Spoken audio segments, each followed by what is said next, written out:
Ooh, the Sci-Fi Society crew. We are the Sci-Fi Society. DJ Anubis. And Here with the Meltdown Radio podcast with my special guest, Sci-Fi Century, our fearless leader and founder of the Sci-Fi Society.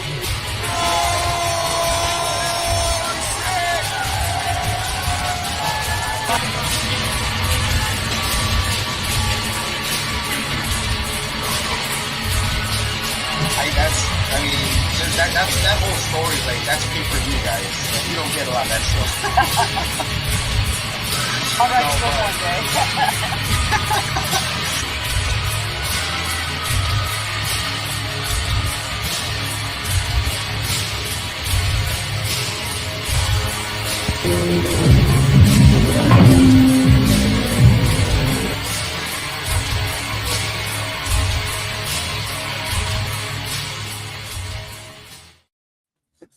Fire it up! Fire it up! Fire it up! Fire it up! Fire it up! Fire it up! How's it going, everyone? We are now live, and I would like to welcome everyone who's watching to the Sci-Fi Society Podcast Volume 19. And of course, you guys already see the thumbnail. We will be talking about and discussing one of my top 10 favorite films of all time, 1994's The Crow, starring Brandon Lee. And joining me, of course, the mayor of G-Fest himself, Jedi Granville, aka Walter Ross, and a master-in-chief of the Metal Tavern, DJ Anubis, and Anthony Jordan from Anthony Jordan Movies and Gaming. And probably it's been a while, and now we have one of my brothers, an extended family, which all you guys are extended family, but my brother the film The myth, fanatic. the legend. Welcome Yep, back. exactly. And welcome back, my brother, to another podcast and the Sci-Fi Society as a whole.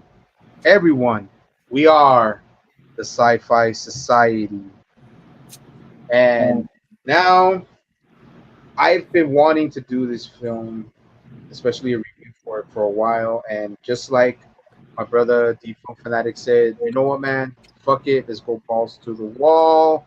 Let's talk about what the movies we really want to love. Throw that book out the door about trying to do little things, little movies in the beginning. Now let's just do it all. Let's just do everything, all the good shit, all the great films of the '90s, early '80s, 2000s, and yeah, The Crow. I'll just start off. The Crow really just it really set a standard for a '90s film, and the fact that I myself was a part of that culture, being a skater, long greasy hair, grungy shirts, huge ripped shredded pants with the Airwalks, the Vans, the Etnies, the Chucks. It's like it, and then just literally being a part of that, just a part of that culture that I literally went to go see The Crow in 1994 when it came out. And at first I went with a friend, and then the second time I went to see it by myself because Brandon Lee, not only because he is the son of the legendary Sifu Bruce Lee, I just he was really someone I looked up to. Brandon was someone I really looked up to, especially when we saw him in Rapid Fire.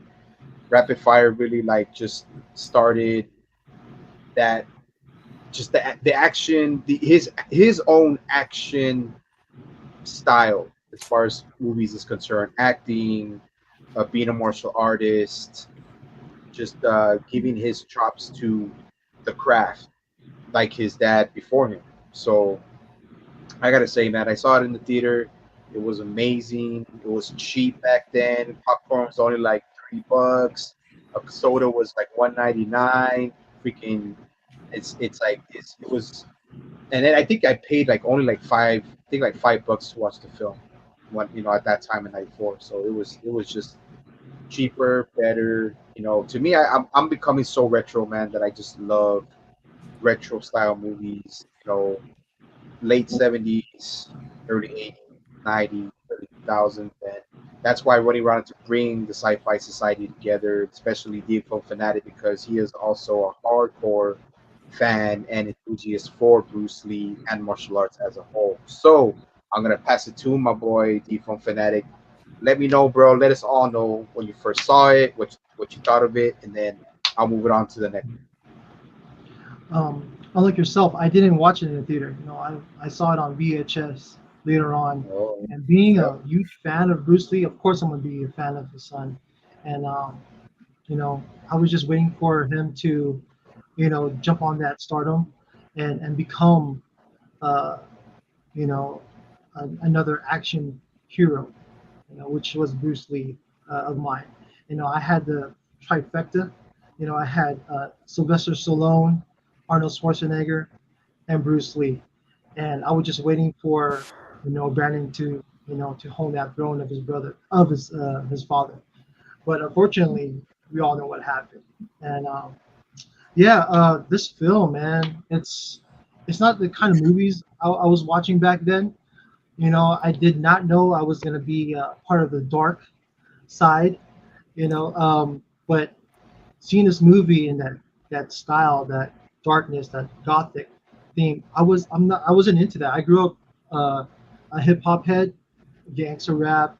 I never listened to metal or rock as much until later on, and then but I still gravitated to this movie and hold it, as one of my favorite movies. And it's awesome because of a person that's not a fan of that genre and becoming a fan of it because of how they put this film together. And on top of that, having Brandon Lee, holding the lead, it's an awesome film, man, and it's a lot of heart. The story is just uh, basic down the line revenge story, but the themes that go into it and the characters and the action, and also most importantly the acting and storytelling. It's No, awesome. absolutely. No, absolutely, man. And like I said, I didn't want to really get too deep into the tragic story of this film, but it has to be said. And tragically, we lost Brandon Lee to an on stage accident, and due to some a fragment being lodged into one of the props. And I'll just leave it at that until we're probably close to the finale of the film. And now let's move it on to Anubis, my brother. I already know you told me, you already said what, but I want, we want to hear it again. And of course, whoever's watching would like to hear it again. And shout outs to Lil Loki and to Jake Hall, everyone who's on watching. So, Brian Sanchez, thanks for hitting it up, man, from Albuquerque. Oh, shit. Bring it up from Albuquerque. That's cool. So, Anubis, my brother, tell us, man. Let us have it, bro. Yeah, I don't want to take up too much time. I do want to get the review going, but there is so much backstory for me with this film. Everyone knows me by now. This and Brotherhood of the Wolf are my two favorite films of all time. When the funny thing is, kind of like with you guys, the first film I saw Brennan was Rapid Fire, and even right away, I didn't really realize he was Bruce Lee's son until I kind of like researched a little bit. But I watched the film and fell in love with that film. And then I started reading and seeing interviews with Brandon leading up to The Crow, and he was talking about how much this character was going to expand him beyond just martial arts, and how much he loved the story and the way that it was written off the graphic novel. So come release day, I went to see this twice in the theater by myself, and then once with some friends of mine. So 3 times. And then, of course, the tragedy happened, and I was heartbroken. And yet again, like as I've talked about before, there's always been this mystery behind the curse of Bruce Lee and his family, and whether or not it's actually a curse and it affected Brandon in some way, even though Linda has kind of like said that doesn't even exist, the curse. But yeah, I remember like thinking to myself after the film came out that because of the tragedy, they may not ever release this on DVD or anything. So I was working at Crown Books at the time, and you were able to order VHSs. And I found out I could order the VHS months in advance before it even got released to like the Hollywood Video or Blockbuster. And so I literally paid $80 for a VH copy and got it within a week. And I think I still have it somewhere, but obviously they ended up putting this on DVD and Blu-ray, so that's good, obviously. But I was so paranoid because people were saying how much of a tragedy this was, which it was, that they weren't going to let it go. Like they were going to say, just going to try to bury it because of the accident. And yeah, since then, like I said, I was showing the guys, I've got this poster my best friend gave me it back then. And then, of course, probably shown it before to a lot of people, but just one of my favorite little figurines, if I can figure out. Man, that is beautiful. So McFarlane put this out around the same time. And so I was kind of just basically snatching up anything The Crow wise. I have the graphic novel somewhere. It's just I fell in love with the movie. It still hits me hard, man. Not just because the story is very good, but just because of the tragedy. It's like a parallel between Brandon Lee and Eric Draven, and it just when I heard Walter when he first watched it, and he said why he waited, it finally clicked with me. Like I understood why. Like I kind of get emotional about it, but I understood why he waited. Like I was kind of frustrated with him. I'm like, how do you not watch this? This is like one of the best films ever. And then when he explained his reasoning, I understood it. So yeah, it's still kind of an emotional movie for me. No, yeah, no, absolutely, dude. That's another thing too. It's it hits home for me also. It's very emotional, and especially when I first saw it. Even being so young, I was heartbroken when I found out that he had been passed away, because I found out he had been heartbroken through a newspaper. He probably would have went on to have a great career, man, without a doubt. Oh yeah, An Oscar. Oh yeah. yeah, he'd still be acting, and probably till now, playing, doing kung fu movies, and he has a connection to Chinese culture and his father. And oh yeah, man, I totally agree with you 100%, man. This movie was such a it was such a, not a cult classic, but it was groundbreaking, and it brought goth and rock and some martial arts, great Well, acting. D kind of brought it up, like the soundtrack, like it was the epitome of the '90s grunge era, like an alternative Oh, rock. yeah. It encompassed all of that. No, absolutely. Now we'll get to that too. We'll get to that, right before we start the review. So Walter Ross, man, give us the quick what you thought, man, when you saw it, because unfortunately he already saw it this year, but now I know why, and it's a good explanation, man. But yeah, just to give us a quick breakdown, man, of what you thought. The quick and dirty version of it. Basically, yeah. Like I said, when I told on the podcast, I could have seen this film way in advance. In fact, I could have seen it like in the early 2000s and before and after. But yeah, it was the fact that I heard about the film of this film, and it's like I say, I would have seen it, but there were things, I was going on in my life and everything. And then when that tragedy happened, it was like, I don't know if I really want to watch this. I know something about it just kind of disturbed me. But like I say, after I mentioned that, it's like I hadn't watched it, and certain people was like, "What? You didn't see this film? You haven't watched it?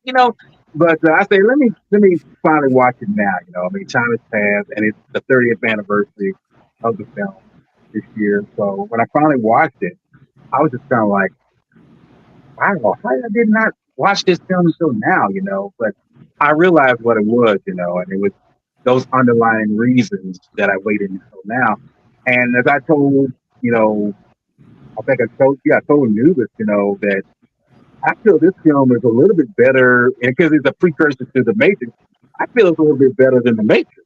Even though I love The Matrix, I feel it's a little bit better. And it's funny that this film is based on a comic book. It's based on a graphic novel.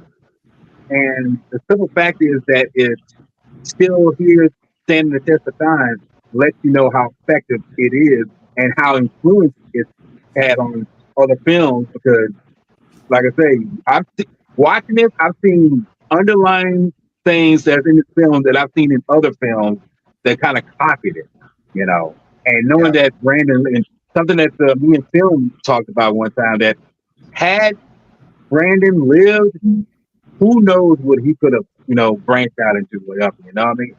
In fact, now that I bring up The Matrix, you said, he probably would have been the best person to play Neo.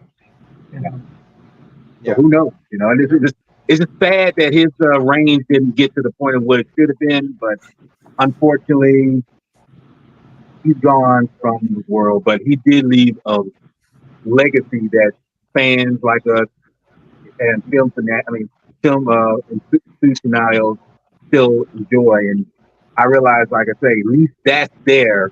But unfortunately, like I say, I wish he could have been here to enjoy the fruits of his labor. Yeah, no, absolutely, man, and that's what I'm saying. Like, I don't, we can't really blame you for not watching it, but it's a good reason, because I mean, you had already been going through a rough patch in your life, and then the movie, dude, is tragic itself. Like, the movie is tragic, and like when I put the intro, man, I really wanted to get that feeling and get that sense of loss in this film, man, because I was actually gonna go for a more not how can I say it, not a depressing mood, but more like a more hitting mentally, emotionally. But I was like, nah, I'll just keep it the way it is and just go with it. But no, I get you, man. And now we'll get to Anthony Jordan, man. Just a quick synopsis on what you thought of the film, and I'm pretty sure you already did with Anubis, and don't forget, you guys have already done this with Anubis, so just give us your quick take on it. I really didn't see this till a little later in life either. My first time was 2019. I knew about the movie, I knew about its reputation. We didn't have cable, so I couldn't see it that way, and like the local video stores never had it. I When I got older and started collecting movies, like not that I was shunning this movie, but I put more priority on movies I knew and love, and I didn't see it the first time till 2019, and it was like, okay, I get the love for this movie. It's just this deeply emotional, tragic story. Yeah, I agree with that, Anubis. And just when you do the research behind it, knowing the author of the graphic novel, he wrote this when he was working through the grief of his fiance passing away. And part of the origin inspiration too was he read a story about a couple that was just freshly engaged and they were murdered over the engagement ring, which is a part of the story. So it's got this like, I don't want to use the word irony, but I'm going to because I can't think of a better one. But it's this tragic irony about the story that the origin is just steeped in this real life tragedy, and that the movie itself would experience a tragedy. It's a film that, like, I'm not saying don't remake it, but leave Eric Draven alone. There are so many things in this film that can't be replicated. Even me, who's not necessarily a fan of 90s grunge, that is a part of this movie's identity. And as a viewer, I can take aside, okay, even though I don't like this movie, it fits the tone and feel of this movie. It's one of those time capsule 90s movies that just captures the look and feel of the time it came out, and it truly withstands the test of time. Yeah. Oh yeah, absolutely, man. You're right, man. And everything about this film, the soundtrack, the acting, tragedy, the just how individualistic the story was as a comic, and yeah, it was all a great. It meshed all together, and it made such an amazing 90s film, and that's why it's a top 10 in my all-time list, man. It would be higher, but I have another nine other movies that are just it's not ranked low. It's up there, but I'm just saying this movie was a part of my this movie was a part of my childhood, about my teenage years, and I just shit. I almost took a girlfriend. I almost took my girlfriend to watch it with me, but they didn't let her roll in the bus with me, bro, because I didn't have a car at that time, and I had to use 35 cents to get to the freaking bus to get to the mall, man. So that's what I love about the 90s, bro. You had to work for everything. You had to work for everything, and in the 80s, of course, because Anubis is one of those. Anubis and Great Jedi Grant Burrow, one of those older guys, so you gotta give them a little bit of leeway. But no, yeah. So before we get started, to directly straight to the film, I wanted to, because I know Anubis wants to talk about it, and we might as well just talk about it. The soundtrack. So the soundtrack, I'm gonna name out the soundtrack from the beginning, and some of the best songs The Cure's ever made, and that's "Burn" by The Cure, and then it's Golgotha by Machines of Loving Grace, and then the next one is one of the biggest songs that ever came out in '94, and that's "Big Empty" by Stone Temple Pilots, and then it's "Dead Souls" by Nine Inch Nails, and Nine Inch Nails also, at the time, they weren't grunge, but they were industrial, but they were also, all these bands were like either already at the top or just getting there.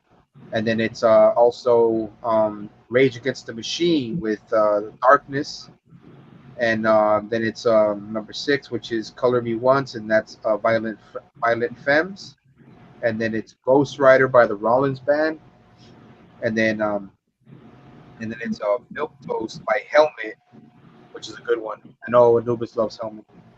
And then there's The Badge by Pantera, and that was pretty good too. and then it's that one at the beginning of my intro, this song is in there, and it's slip slide melting for love not Lisa. So that's the one that was in the beginning of the intro. And then there's number 11, which is After the Flesh, and that's by My Life Will Kill Cult. And then it's next one is the Snake Driver by the Jesus and Mary Chain, and then Time Baby number 3, which is by Medicine. And then it's the last one is if you want to hear a song that really like is emotional, man, you gotta hear It Can't Rain All the Time by Jane Seabury. Yep. Yep. And that one is, if you guys want to hear an emotional song, bro, that song will make you, it'll either Yep. make you get emotional, and it just reminds, because I think the story she wrote specifically for the film. And I think a lot of people had already found out that he had died, but he died in 93.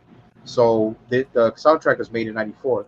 So a lot of the music that they made was made specifically for the film. So And yeah, don't there it forget is, all man. the non-rock stuff to Graham Revell. The music Yeah. behind, it's so beautiful, well done. Just mixes well with the movie itself. Like it's just perfectly seamless. Yeah, and then but Nunubis, just tell me a quick about a few songs that you really liked on the soundtrack. Definitely, the ones I listen to the most are definitely Burn, Golgotha, Tenement Blues, Dead Souls, It Can't Rain All the Time, and Milk Toast by Helmet. Those are like the go-tos every time I put on the soundtrack. Yeah, But those really, are- and as you said, you can pretty much play it straight through and not lose a beat. Like it's all good.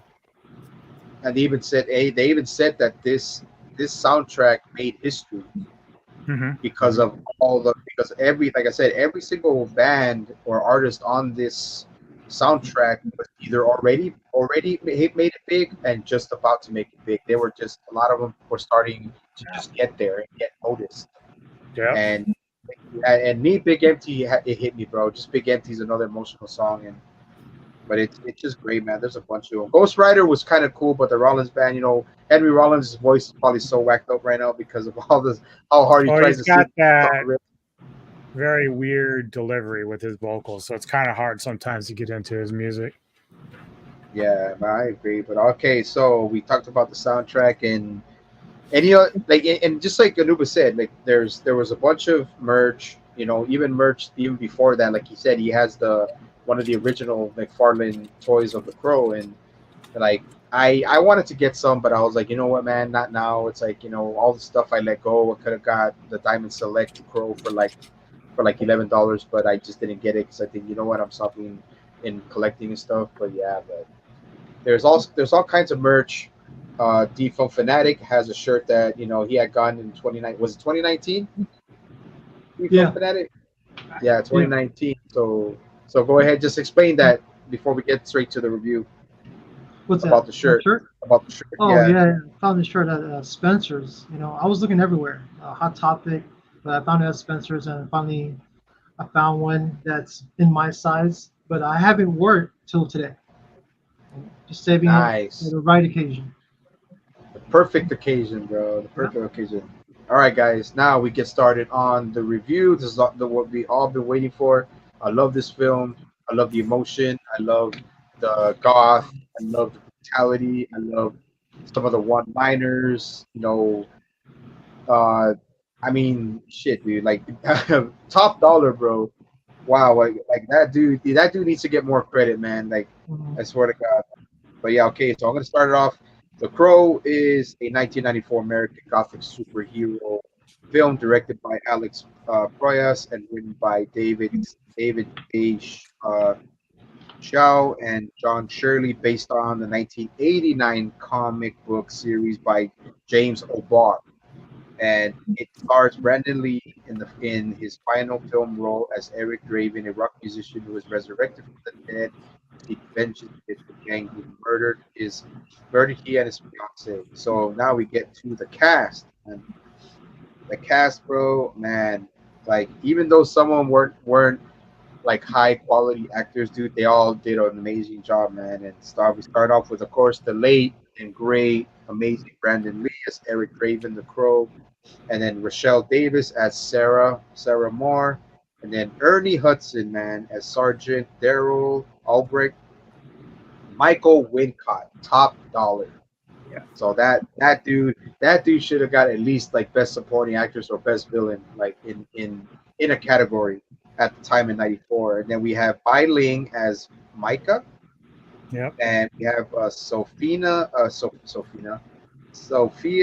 Shinas as Shelley Webster, and Anna Levine as Darla Moore, and then David Patrick Kelly as T-Bird, and then Angel David as Skank. Wow, it doesn't have Wikipedia.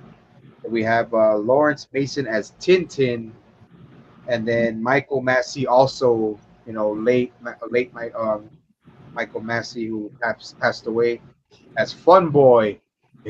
Here, Fun Boy. And we got Tony Todd as Frank. Living And legend. then, yep. And then John Polito as Gideon, and Bill Raymond as Mickey, and Marco Rodriguez as Detective Torrance. And then it was Michael Berryman filmed scenes as the Skull Cowboy, Eric Spirit Guide, and then but his scenes were cut from the finished film. Chad, so he was Brandon Lee's. Oh, and Chad Stahelski was Brandon Lee's stunt double in several scenes. So now we know that the film wasn't fully completed before Miramax decided to release it. So they had to go with somebody in Brandon's place because a lot of the scenes weren't finished yet. And the good thing is, I don't know if they do it now, but a lot of filmmakers, directors, and even production companies at the time would make the movies backwards. They would start filming movies. They would start filming like the third act, second act in the beginning, and then finish it all up and wrap it up with the first act. So, all right, guys, I'm gonna just start off the beginning of the film, and it's a great introduction to the film as it is Devil's Night. It's Halloween, and I don't know, it's a day before Halloween, and it's like that was a good reference, to make it more interesting. And Devil's Night means it's a lot of crime. It's a crime-filled city, and they people at that time would start fires, arson, and everything, and that's what they did. Devil's Night, light up the biggest flame. Who can make the most fires? Who can make the brightest fire? Who can make the most dramatic fire? And that's where we have Sarah's character, narrating through the film, saying about when someone dies, their soul is carried by a crow to to the land of the dead by a crow. And then when something happens, something so bad happens that the soul cannot rest, and the crow leads it to make the wrong things right. And here we go into the beginning where we will see it's the window where the loft is, where Eric and Shelley were assaulted, and we see Ernie Hutz's character, what do you call it, Officer Albright, seeing what happened. Other detectives were talking with them, seeing how badly Shelley was injured, and then you can actually see that Eric Draven was thrown out the window and everything like that. And it's a very powerful scene, and it just shows you for the film and for its style that it's such a gritty, brutal city. It's filled with crime, gangsters, mobsters, thugs, and the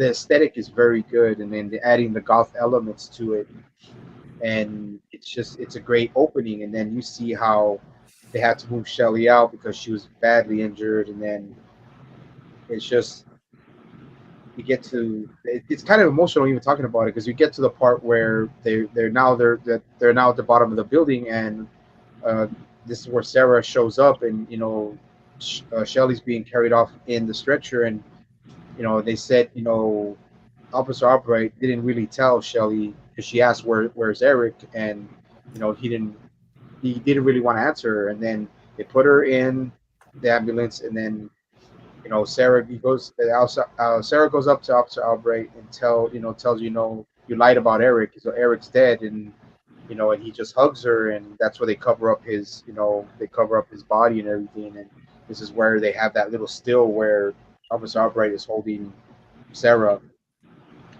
there, and yeah, it's such a great opening, man, and now, like I said, I'll pass it on to Anubis. Actually, I pass it on to Anubis from where we get to the end of the scene where we have Albright and Sarah, and then go from there, bro. So what, you ended where he's talking to Sarah while Shelly's coming out? Okay. Yeah. So he Officer Albright explains to Sarah, trying to reassure her that Shelly's gonna be okay, but Sarah's the wiser, knows that that's not the case because she's in bad shape. And we don't really know until a little bit later, like, just how long that Shelly tried to hold on. But so we fast forward a year. The Crow shows up on top of Eric Draven's tombstone, and of course, Sarah's dropping off a rose to both Draven and then some flowers to Shelly's graves, and starts walking away and sees the Crow and just make a comment like, "Are you the night watchman or something?" And it cocks back at her, and then she moves along. Then we kind of like see where Officer Albright's at a hot dog stand and he's getting a hot dog, and Sarah comes up and he's all like, "Yeah, you're hungry." She's like, "You buying?" And so it's kind of like a cute little scene there. They became friends a little bit after the tragedy. And then we also see what's going on within some sort of arcade where T-Bird and his goons are like getting ready to blow the fucking place up. They're just, he makes some comment about how Lake Erie caught fire and stuff like that. Then while that's happening, we've got the grave of Eric Draven starting to come out of the grave from underneath the ground, and he's kind of screaming because he's kind of like in this limbo where he understands that like something happened, but he's kind of haven't got his wits about him, so he's trying to figure out what's going on. And so, like, again, the Crow is now kind of like leading him. He gets kind of scared at first because the Crow's flying around him and whatnot, but kind of starts leading him down the alleys, and the scenery is amazing. Like what Proyas did with the cinematics and the aesthetic of this movie is like flat out amazing. It fits the very goth vibe that he was going for, and of course, again, the Crow's leading Eric right back to the loft where the tragedy happened. All of a sudden, the arcade blows up, or actually, first the T-Bird's in his car with the guys, and they're kind of racing around until they have to slow down because they go past where Albrecht is sitting at the hot dog stand. He makes a quip like, "That's some bad people out tonight," which again goes back to your comment about how this city is like crime filled. It's just a terrible place to be. Devil's Night that always comes the night before Halloween is like when they set a bunch of fires. It's just become like this big thing. And so then the arcade blows up, and that's where Albrecht runs to go to try to see what's going on. He tells Sarah not to follow. And you can pass it up to somebody else if you want. Yeah. Like I'll pass it. Default Fanatic, go ahead, man. Yeah, so when Eric returns back to the apartment, he finds his old cat Gabriel, and when he picks up Gabriel, he sees what Gabriel's saw in the past. He kind of has that psychic ability. He could everything he touches, he could see. But in this case, he only the memories and the experiences of that individual had. But in regards to, it's always in regards to what happened with Shelly. And I feel like this is a heavy scene, very dramatic, very emotional, because it really justifies later on of his actions, against all these individuals that, did that wrong to him and Shelly. And yeah. So yeah, throughout this film, man, I didn't feel bad for anything he does to these bad guys because of this scene and what they've done. You know, they A brutally great point you make, because that one point where he's still mourning, and it's kind of before he starts getting his clothes on and the makeup, and he just like slams his fist into the mirror because he's like now angry. So right, that pain that he's feeling is turning to rage. So that's a great observation there with that. yeah, definitely. And with these protagonists, they kind of put yourself in their shoes.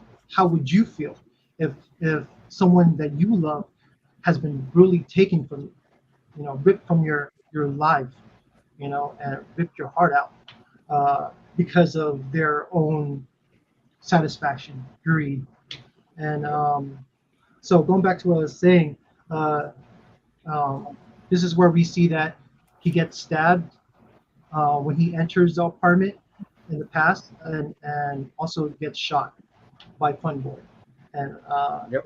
then thrown off the window. Um, then we see Eric um, in the in front of the circular large window. He jumps up and grabs the top and does like a he hangs forward and then propels back onto his knees, and then he sees his cuts from his palms, and now he realizes that he could regenerate. You know, all his wounds immediately is healed. You know, Yeah. and it's part of his power. You know, in addition to his psychic abilities. Um, Mhm. then we see T-Bird and the gang with Skank, Tintin, and Phoneboy at the pit taking bullet shots, right? Yeah. And you see Tintin, they all take shot. They all take shots. Uh, but Tintin stops Skank from taking his shot and is like, "Pussies drink last, man." Yeah. Yeah. Yeah. Yeah. And he's all like, "Hey, fire it up, fire Yeah. it up." You forgot, but let me add something to that. No, please add. From Fanatic, my brother, no, he says, check us out, man. He says, "Fuck you, Tin Tin." He's like, oh, Wussies eat last. yeah, like he's like shouldn't even do it, man. And then Fumble goes, "This one is," and that's what T-Boy says. Which one of you Motor City motherfuckers wants to bet me this one isn't? I do have to say real quick, like one of my favorite actors and villains is David Patrick Kelly. The guy shows up in just about every film that I love. The Warriors, Commando. He's always playing some douchebag, Last Man Standing. He's always there. And then, like, I don't know about you guys, but when I saw The Crow and Lawrence Mason, who plays Tintin, fantastic actor, I saw him a year later in Hackers. He looked like so much younger and smaller in Hackers than he did here. Here, he looked like he was a beefed up motherfucker. Yeah. And so, like, I was like, it can't be the same dude. And it was. But, like, it's just crazy to me that how he was able to transform from that role to a guy just like a little nerd hacker in that movie. So it was, like, pretty crazy. Yeah, You the know, guy that adding played to the that, guy that man. played Tintin. The guy that played Adding to Tintin. that, David Patrick Kelly, like you said in Lucas, man, like he kills it in all his villain roles. You know why? Because I fucking love to hate him. He's so Yep. good at his role. Yeah. Man, fuck this guy, dude. I hope this guy dies. You know, like you said, in addition to those movies you stated, he's also was in Dreamscape with Yep. Dennis Quaid. Yeah. He's the villain as always. But, I just watched that again the other day. Yep. yeah, phenomenal, man. You Yeah. might hate these guys, but if they're not entertaining to watch, Mm. Yeah, no, like I said, no, and then like I said, not only to that, but I'll give it back to D from Fanatic that like each one of these guys, like even Michael Massey, man, feel sorry for the guy, man. He was a good actor, but he's the one that really took it hard, bro. Yeah. When what happened with Brandon Lee, bro, and dude, he left acting for like almost 10 years. Yeah. I saw an interview. He took that very hard. He said I struggled to deal with that. And even though it wasn't his fault, but he was the guy that pulled the trigger on that particular bullet, shrapnel. And it took him a while to get back in the saddle, but man, that's something that affected him very, very hard. Because you can tell, like before I get back to Evil Fanatic, then we can move on. Like, dude, like not survivor's guilt, but when you kill somebody by accident, it's not your fault. But you can tell like that 10 years like really ate him up, bro. Like ate his will to act and his will to do anything. Because he said that I don't know if he got into drugs or anything like that, but it's like he aged like tenfold after what happened. Because when he got back into he first got back to acting, and then he went got into voice acting. So like, he passed away already. Hey man, may he rest in peace too, bro. He passed away already. So it's like, wow, like this that's how bad it can affect you. I would never want to feel that way, because as much as I can not agree, but as much as I relate to this film, especially the protagonist Eric Raven, I know what rage is. D knows it. Freaking Jedi Graham Bell knows it. I know what rage and anger and just like holding grudges, bro, can really do to you, man. It can really like turn you into something you don't want to be. And I was going down that kind of road, man. But now I'm glad that. I didn't know he never actually watched the film. He never watched it. Oh, I didn't know that. Yeah. I don't. It affected him that hard that he just never watched the film. I can see that though. That'd be very tough. Sometimes the hardest thing in the world to do is just forgive yourself, which I don't know if he ever did, but he needed to. It was a accident, and I highly doubt Brandon Lee would have held it against him had he lived. He probably would have been like, look, man, it was an accident. I don't blame you, so don't blame yourself. And I'm sure that Linda and his, Brandon's fiance, I don't think they held any animosity towards him. I think everybody top to bottom in the film, Proyas, they all really felt bad about what happened, Yeah, no, yeah. Like I said, I'll give it back. Well, like I said, to see this before I give it back to my boy, man, that I had to mention that part. As much as I didn't want to, you have to bring it up, because it's as much as this film has set standards and like just even not only revamped but actually exploded a genre, which is goth rock and all that. You can't really blame himself, and I'm pretty sure he apologized to Linda and to Eliza. That was Brandon's fiance. That he probably, who knows how many times he apologized or called them and this and that, and but it's maybe he didn't. Maybe it's just hard. Maybe he did. We don't really know. I think he did, but I don't know for sure. But yeah, but besides that, man, I wanted to get that out of the way. But now we get back to where they're taking bullet shots, and God forbid one of those motherfuckers farts. I don't want no bullet out that motherfucker, but it's just like but yeah, dude. But like, okay, we'll go back to there where they're taking the shots, they're talking shit, whatever, they're bantering, and then fire it up. And then, can I add quickly to that, Century? Yeah, go ahead. Go ahead. In regards to like the production team and who's ever in charge with the props, they're the ones to blame, really. It's not the actors individually. What sucks, what happened with Michael Massey. I really feel for him. God rest his soul, isn't it? And man, just to, like you said, just to live, for the rest of his life with that burden, on his shoulder, and it just really sucks, man. And it's not his fault at all. It's just a tragic, accident. But really, man, when it comes down to safety in any workplace, you gotta do it thoroughly. Choose, go through all your equipment once, twice, 3 times. Safety first. Because why? Our lives are at stake, man. No one wants to get hurt. No one wants to get injured. The only thing is, though, and like what elevates the tragedy is that, like, proper safety protocol, you still never look down the barrel of a gun. And what it was there was a piece of the shell fragment or something that was lodged in the barrel, and it was the force of the blank that shot it out and hit Brandon Lee. So I don't know, but even if all the safety protocol was fired, followed, you still loaded or unloaded. You still never looked down the barrel of a gun. So that's just another level of the tragedy that this was just kind of I hate to say, but this was just like such a perfect storm of just unavoidable. This was just nightmare. Yeah. Right. Yeah. Oh yeah. And I'll just say this. Remember this. This wasn't a very high budget film. Yeah.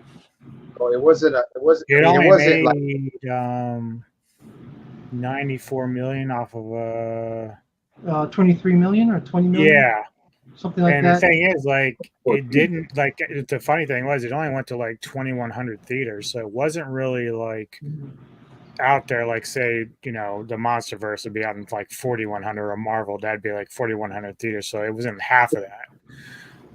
But yeah, I mean, it despite that, though, I mean, it still made some money, but not. It came something bigger afterwards. You know, people Right. started really catching on with it. Yeah, you're right, man. No, because of who Brandon Lee is and what we lost. Yeah. No, but yeah, take it from there, D, and then and take it from there, and then I'll pass it to Jedi Grandpa. Yeah. So after that shot, well, gotta add that T-Bird's car. Ooh, man. Oh, Sexy beast. Right? 1973 Ford Thunderbird. Oof, damn. I'll take a shot of a bullet too, man, for that car. I love how he actually had the. If you've noticed, he had to pull the handle underneath the door. Right, Like, that's something you didn't see for like years later. Like, that was really clever. I like that a lot. That was really dope. Yeah. Anyways, the next shots are next scene, should I say? It's Eric remembers like special moments that he had with Shelly.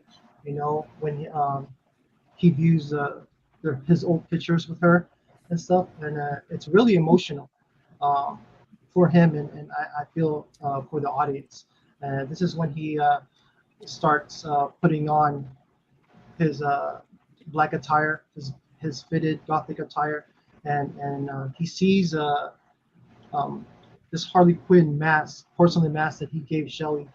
You know, he touches it, and he sees the moment he shared when he gave it to her, and he decides to paint his face just like this mask. And then you see the iconic shot of him by the window, the big large window, and with the pro on his shoulder, and the camera pans out while it's rainy, dark, and lightning. And every lightning you can see his face. It's so awesome. It's an awesome shot. It's one of my favorite shots of the film. And and that's when we see fully the Crow and who he is, and it starts off from there. His killing spree, should I say? I could pass it off to Jedi Granville. Yeah. Go for it, Jedi Grandpa. Yeah. Go ahead from there. Yeah, I mean, from all that, T-Bird is told by Grunge that no, T-Bird goes to see Top Dollar.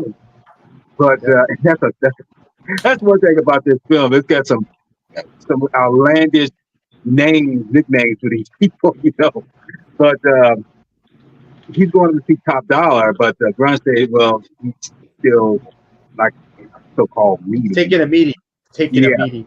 But the meeting is him, looking at the snow globe, whatever that represents this. And this is a surprise. And this is a surprise, though. I didn't realize Tony Todd was in this film. That was one of the big surprises. And then here comes the other surprise when I see Bai Ling showering, herself and everything. I was like, whoa, she's in here and she's naked. So. And just a quick thought on that. Like, I just realized both Todd and Ling are going to be in a 2024 movie called Werewolf Game. I'll be watching that. You know that? All right. Man, but does Bai Ling still look the same? I saw her maybe 10 or 15 years ago in another movie, and at the time she looked great. So I don't know now, but at the time, like, because after that long time from 94 till now, she still looked amazing. So I don't know. I mean, Asian people, they do a good job of aging. They just do. Asians don't age, fellas. Yeah, it's really crazy. Jackie Chan, dude, looked like he was 20 We're like forever. wine. We get better through time. I'll just say, be respectful. You know, before I give it back to my boy Jedi Graham Bell, my brothers, all you guys, my brothers here. Before I give it back, man, I'll just say respectfully that when I saw that scene with Bai Ling taking a shower, bro, just memories of Japan. I mean, just figure. I mean, because when I saw memories of myself in the shower. Look, just seeing her, I was kind of like saying, okay, who's the naked chick? And then when she turns around, like, wait a minute, that's Eileen. You know, it's like, what the hell? You know, so it's surprising a mix of different good actors in this film. So he goes to Top Dollar, you know, and they got this naked chick on the bed, another woman on the bed, and it turns out that she's dead, you know, from whatever, because he says, I think we overdid her or something. And he put that. I think we broke her. I think we broke her. We broke her. I was kind of like, wow, okay, dude. I mean, y'all really did some work on her, you know. And this is where it gets kind of, when I say freaky between these two, you know, because he says she has lovely eyes and she's got a knife, and I'm just like, oh my God, okay, I can see where this is going. These two are just off the cuff weird, you know. So it's like it's just crazy. But and their siblings. Yeah. But see, I'm gonna be honest with you. I don't know if that's really true, but if it is, okay. But yeah, they're supposed to be half siblings. They're step or half siblings. Yeah, we'll put that on the back burner of discussion. But continue on with what's going on down with like I say with Eric. You know, he's about to exact his plan of revenge. We see that Tintin, he's, you know, giving Gideon at his pawn shop some stuff that he sold, and he's trying to pay it off and everything, whatnot. And it's let funny the how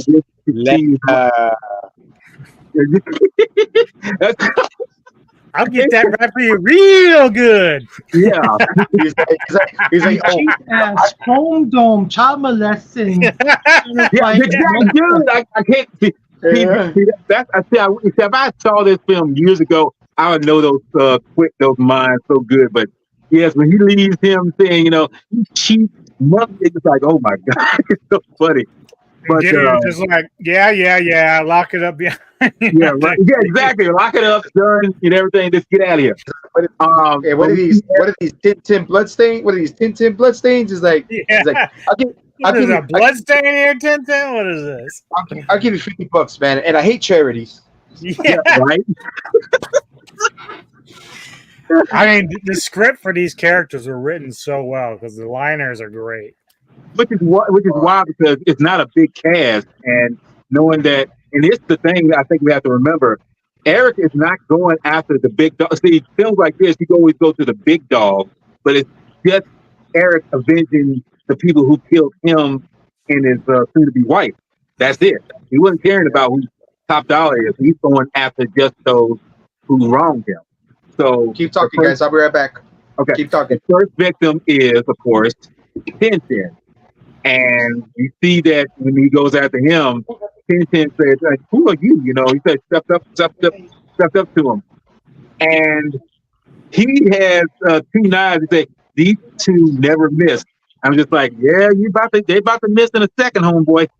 So he throws it at him, and Eric tells us, try harder, you know, try everything, you know.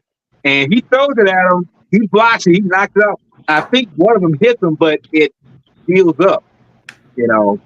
So he gets him immobilized, you know, and he tells me, then you ask him. He tells him, tell me about, you know, where all these other guys are. Where's Skank at? Where's what's his name? Not Skank, but Fun T-Bird boy, and fun boy. Yeah. Fun Boy are at, and gives them that information. And I think as Self-Fanatic had mentioned, since he can touch people and resonate memories and thoughts off them, he knows where to go to and because now he knows to. And I'm probably jumping the gun when I say he goes Yeah. to. He actually gets that information from Gideon at first. That's where he And that's gets what I was going to say. So I'm gonna jump it right here where he goes to Gideon, because this part I love. This moment here where he goes to Gideon's shop, and Gideon's just counting his money, doing whatever. And I love this. He said, "We're closed," and sleep it off, Dust Head. Yeah, so he comes in there just like, no, I'm coming in here whether you like it or not. So he comes in and, he's just pretty much telling them, I need to know what you keep your rings at that somebody, Tintin just gave for you. something in an engagement ring. Yeah, exactly, And I love this moment too, because he first he stabs his hand, Gideon's hand, and he just screaming like, it's like, take whatever you want, take it. It's like, dude, I don't care about that. I want to know where you keep the ring. It's like, it's in a box down there. You could go and get it. That was actually one of my favorite scenes because he runs up and apparently Brandon had a big hand in the choreography of all the stunts and everything. And he jumps up, he's hanging, he's like, Mr. Gideon, you're not listening. And he taps him on the head with the bat. And it's crazy because I think that's a good thing. See, that's one thing about this film. There's not a lot of martial arts in this film. It's just showing Brandon's acting ability, which I love. But he has great performance where he was, doing these kind of little in and out kind of moves. So when he gets the box, the box, like I say, it's got these rings in there and whatever. It's just, But as you see him looking at the rings, there's one bigger than the other one, and the other one, they're like diamond or whatever. But when it gets to the one that he gave to Kelly, you see that pain on his face. You see that resonate on him, like, oh, this is, and it's that lets you know it has nothing to do with the value of how much it is. It's the value of what sorry, I can't answer you right now. But the simple fact is he's feeling that pain, and then he asked, no, he didn't ask, he was telling, he gets the gas, because he gets the gasoline, and starts spreading it around the store and everything, and he tells Gideon to tell this message to everybody who might be at the pit. He say, you might want to tell these guys that, how you word it? Because I forget. You might remember news. He said,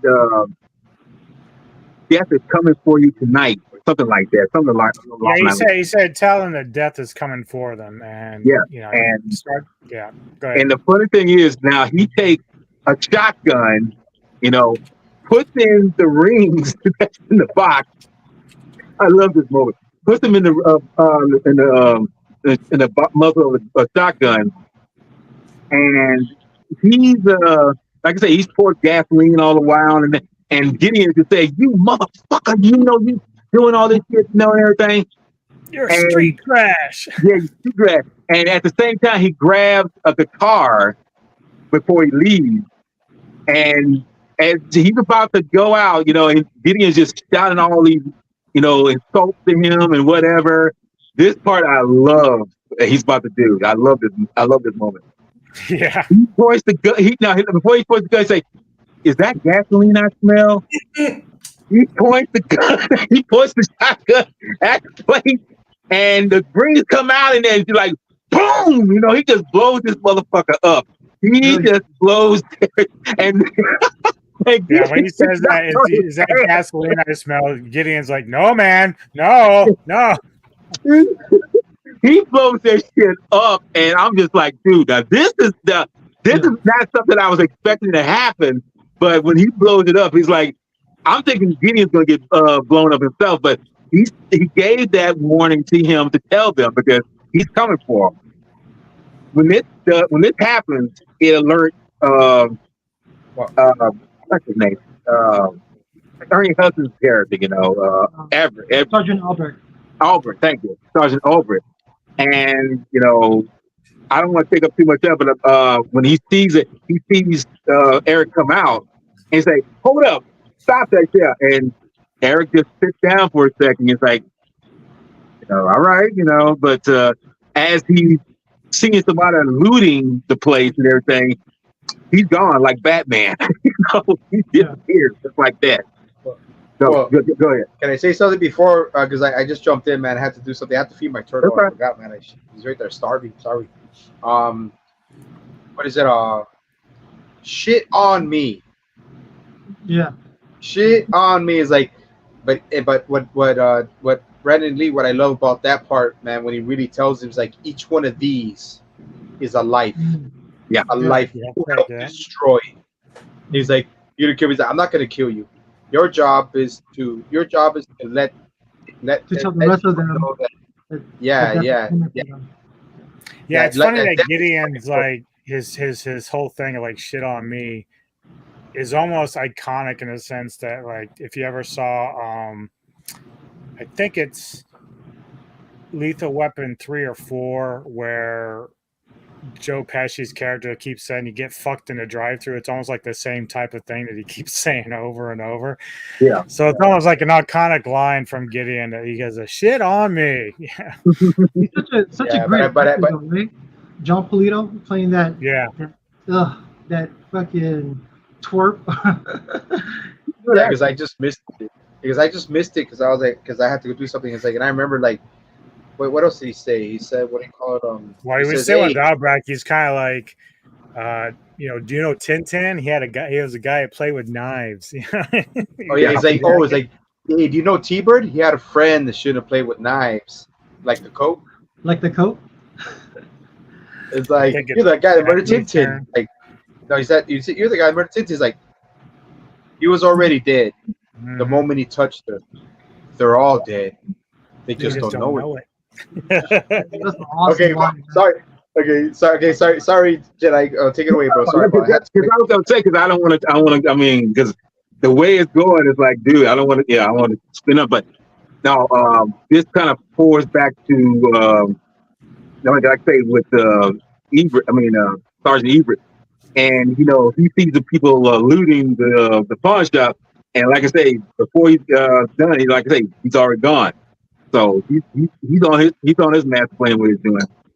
But fast forward to when I say fast forward, go to the pit, and I might be skipping something, but he's talking to, he's trying to get he's trying to get drunk in the way because he wants to see Top Dollar, tell him the situation, and in the midst of all this, we're dealing with other side characters, like Stalker, but we find out about Darla, we find out who he is later, but we won't say right now.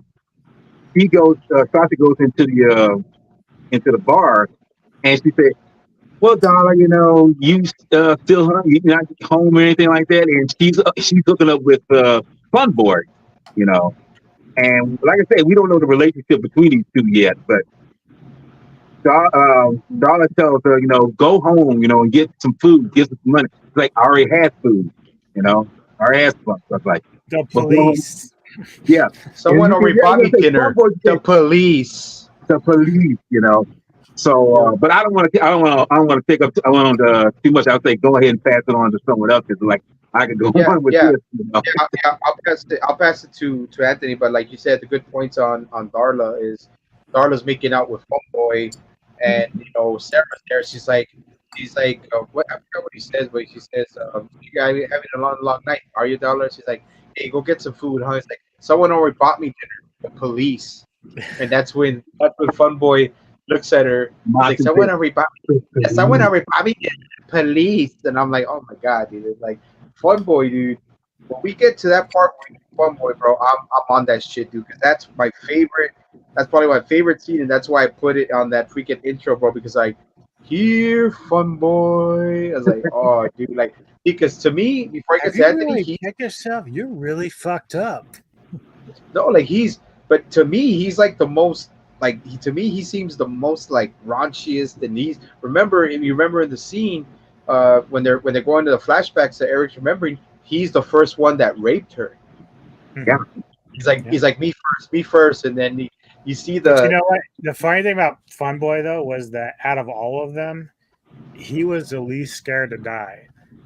So I don't want to jump too far because I want Anthony to get into all this because that's basically his section. But you know, as Draven's giving him the drugs, he's like, "You're wasting it." Like he has all these lines, like he has no fear of anything. He's like, "You ruined my sheets." You know, it's like he didn't have any fear about dying. yeah, like he didn't like you could tell he didn't give a shit. You could it's like you could already see he was gonna die. Like it's like he already knew his life was fucking totally pointless and useless. So he's like one of those people because I've known people, dude. I'm pretty sure before I get to Anthony, I've known people, dude, that have family who just don't give a fuck. They'll do any drug, drink Yeah, anything, and it's just they don't care. They know they're gonna die, and they're just like they want to speed the process up. Mm-hmm. Yeah, like they would keep saying, "Well, why am I worrying? I'm gonna fucking die anyway." So why not enjoy life a little bit more than most people do? And I was like, "Damn, dude!" I was like, because like I said, I have a God bless his soul. I have a cousin who did like who shot up whatever the fuck he shot up for years, bro. And he's still alive. And like he's like my sister's age, which is almost 55, 56. And he's been doing it since he was young. And I'm like, dude, like, I mean, it's just a crazy thing. But now I'll pass it down to before like I say we get to the fun boy where Crow gets in there. I want to get to that part, but I'll give it to Anthony from there. So that's the next part when he gets to Fun Boy, right? Yep. Oh, okay. Well, let me just okay. Do you want to do that part and then pass it off to him? Yeah. Yeah, I'll pass it up to him, and you can do that other part, Anthony, and I'll give you extended time. Yeah, I'll give you extended time, bro. But we're getting there. We get to the part where Darla and Funboy are they're shooting up, and fucking Funboy's like, yeah, today we can get high and watch this whole fucking city burn, and that's the reference to what Anubis just said. Like, this motherfucker does not care. Like, he doesn't give a shit. It's like he knows his life is nothing. It's you know what I'm saying. And anyway, they're playing Golgotha. Golgotha Tenement Blues. Yep. Yeah, the Tenement Blues. Like they're playing that, dude, and that's a great freaking song, dude. And it just goes with the tone of the scene. And then that was actually the song that got me into the band. I went out and bought like a couple of their albums after that. Wow. Yeah, and they're good. And then we get to that part where what do you call it? The crow sees just leader flies into his room, and then that's when Darla goes, hey, it's a big fucking bird over there. And then that's when Funboy looks like, hey bird, birdie. And then that's where the scene you guys saw the intro to the scene where the crow goes in, he walks in, he's like, here, Funboy. And he's like, what the fuck? Yeah. And that's when he goes into the guitar, and he what do you call it? He streaks the guitar, and then that's when fucking Funboy's like, he's like, the fuck is wrong with you, man? You even give me a fucking heart attack. And then he's like, he gets the gun. He's like, you better fucking take your bird and leave, Rico. And he's like, boom. He's like, take a shot, Funboy. You got me dead, bang. Yeah. You're seriously, you're seriously fucked up. Have you looked in the mirror? You need professional help. And it's like, and then he just shoots him, and then he's like, and then you just see the crow's freaking face. He's like, oh, and I'm like, Funboy's like, he shoots, he scars, and then he turns. And then Brandon Lee turns around with his hand. He has a hole, and he's laughing. And he starts laughing. He's like, woo! And he's And like, he said that Jesus one joke that he Christ. said. He goes, Jesus Tell me you heard Christ. this one before. Yeah, tell me. Yeah, he's like, Jesus Christ. Tell me you heard this one. But and then I don't know if Anubis knows. He's like, okay, Jesus checks into a hotel, and then he shoots him again, and he goes, ow, and he says he has the innkeep for 3 nails, and then shoots him again, and don't you ever fucking die.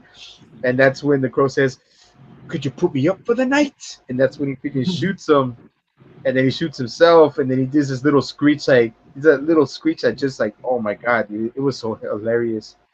And then Darla runs into the I know you saw this part. All you guys saw this part, but Darla goes into the bathroom, and then the crow literally says, does it hurt? And then after he shoots Funboy, and then he drags Funboy, dude, by his foot, and then you just see him when he takes him off the bed. You just hear his head thump on the floor. And that was just beautiful. And then drags him into the thing. Drags him into the restroom, puts him in the cold shower, lights it up, and then he goes to Darla and tells Darla, he literally, like, I don't know, like magically drains the morphine from her veins, and then he gets out and tells her, look, your daughter is out there waiting for you. And he says, mother is the word for God in the lips and hearts of all children. And he says that the morphine is bad for you, and your daughter is out there in the streets waiting for you. And then that's when she has that moment of clarity, or we call it enlightenment, and she leaves. And then that's when and then the crow was left to his own devices for Funboy, and then he gets Funboy, puts him by the lamp, and he gets all of his syringes, and he fills them up with morphine, and he literally puts I don't know how many syringes it was, but he literally like puts them all in his heart. And this is where Grang comes in, looking for what's going on with Funboy. Kicks the door in, and he sees Funboy, dude, like literally, like freaking like getting the highest of highs in his entire life, bro. Getting who knows how many syringes of morphine in his heart, bro. And, Oh yeah, real quick, it should be noted because we kind of missed over it, but Draven ends up basically leaving like a sign or a mark every time he's taken someone's life. So Tintin had like some blood on the wall for the crow. Yeah. Obviously, Funboy had it on his chest, and of course later we'll get to T-Bird, which is one of the best ones. But Albrecht's comment is like, well, I call it blood, but you might just call it graffiti. I was like, oh yeah, he's like, hey, word to the wise, watch your fucking mouth. Yeah. I was like, yeah, dude. See, I would love this movie, dude. You can know how many one-liners I remember because I love this fucking movie, dude. And it's just like, okay, so he does that. He fucking sticks it literally to Funboy, and then from there, I'll pass it to Anthony. Unless this part next refreshment, it's the scene in the apartment, right? Yeah. Yeah, like he. Yeah.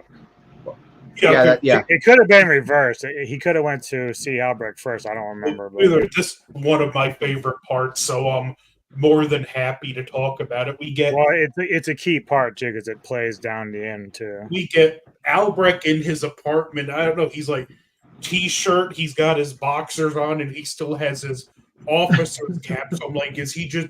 We've all done it. We've been alone and done something goofy like that.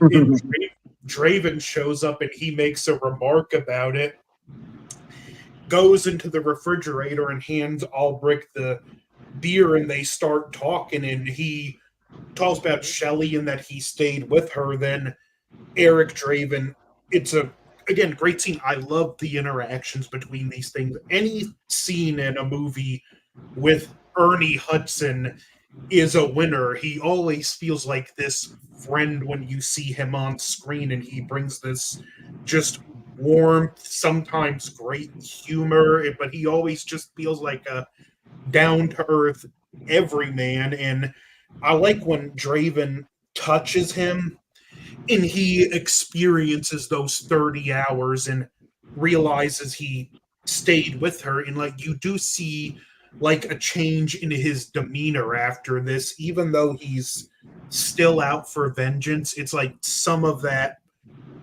madness that was in him softens up. And one of my favorite just thematic lines in the movie when he had, "So are you going to disappear again?" And he goes, "No, this time I'll use the front door," basically saying, "Okay, you're a friend," which is, again, it's just a very powerfully emotional scene that Draven just came back for vengeance, and he got to experience this warmth and compassion from someone that he didn't know, but was there for the person he loved most in her dying hours, even though it was just to get a that he wanted to get a statement. His being there made sure Shelley did not die alone. And again, the movie's a metaphor for grief, and this was that where the process of letting go of the grief began. And then we cut to another just effectively emotional scene where Sarah wakes up and her mom's cooking, and she, understandably so, she's had this drugged out mom for years that don't care, and she's like, "What are you doing?" The mom's like, "I'm cooking breakfast eggs. I forget how you cooked them." And she's like trying to like them, and she's like trying to put it in her head together, and you could see it's the mother. She knows she has a chance at redemption. This is a fresh start for her, and she's starting small, cooking breakfast for her daughter. This is going to be a long process, and she gets up and goes to throw them out, and Sarah's quick like, no, it's okay. I like them sunny side. Over easy. Over easy, which it's, again, this movie has a lot of heart and emotion. Then it goes to this is my last one, but it goes to the scene where she goes to the penthouse, which I love this whole set, the penthouse, the apartment where it's in.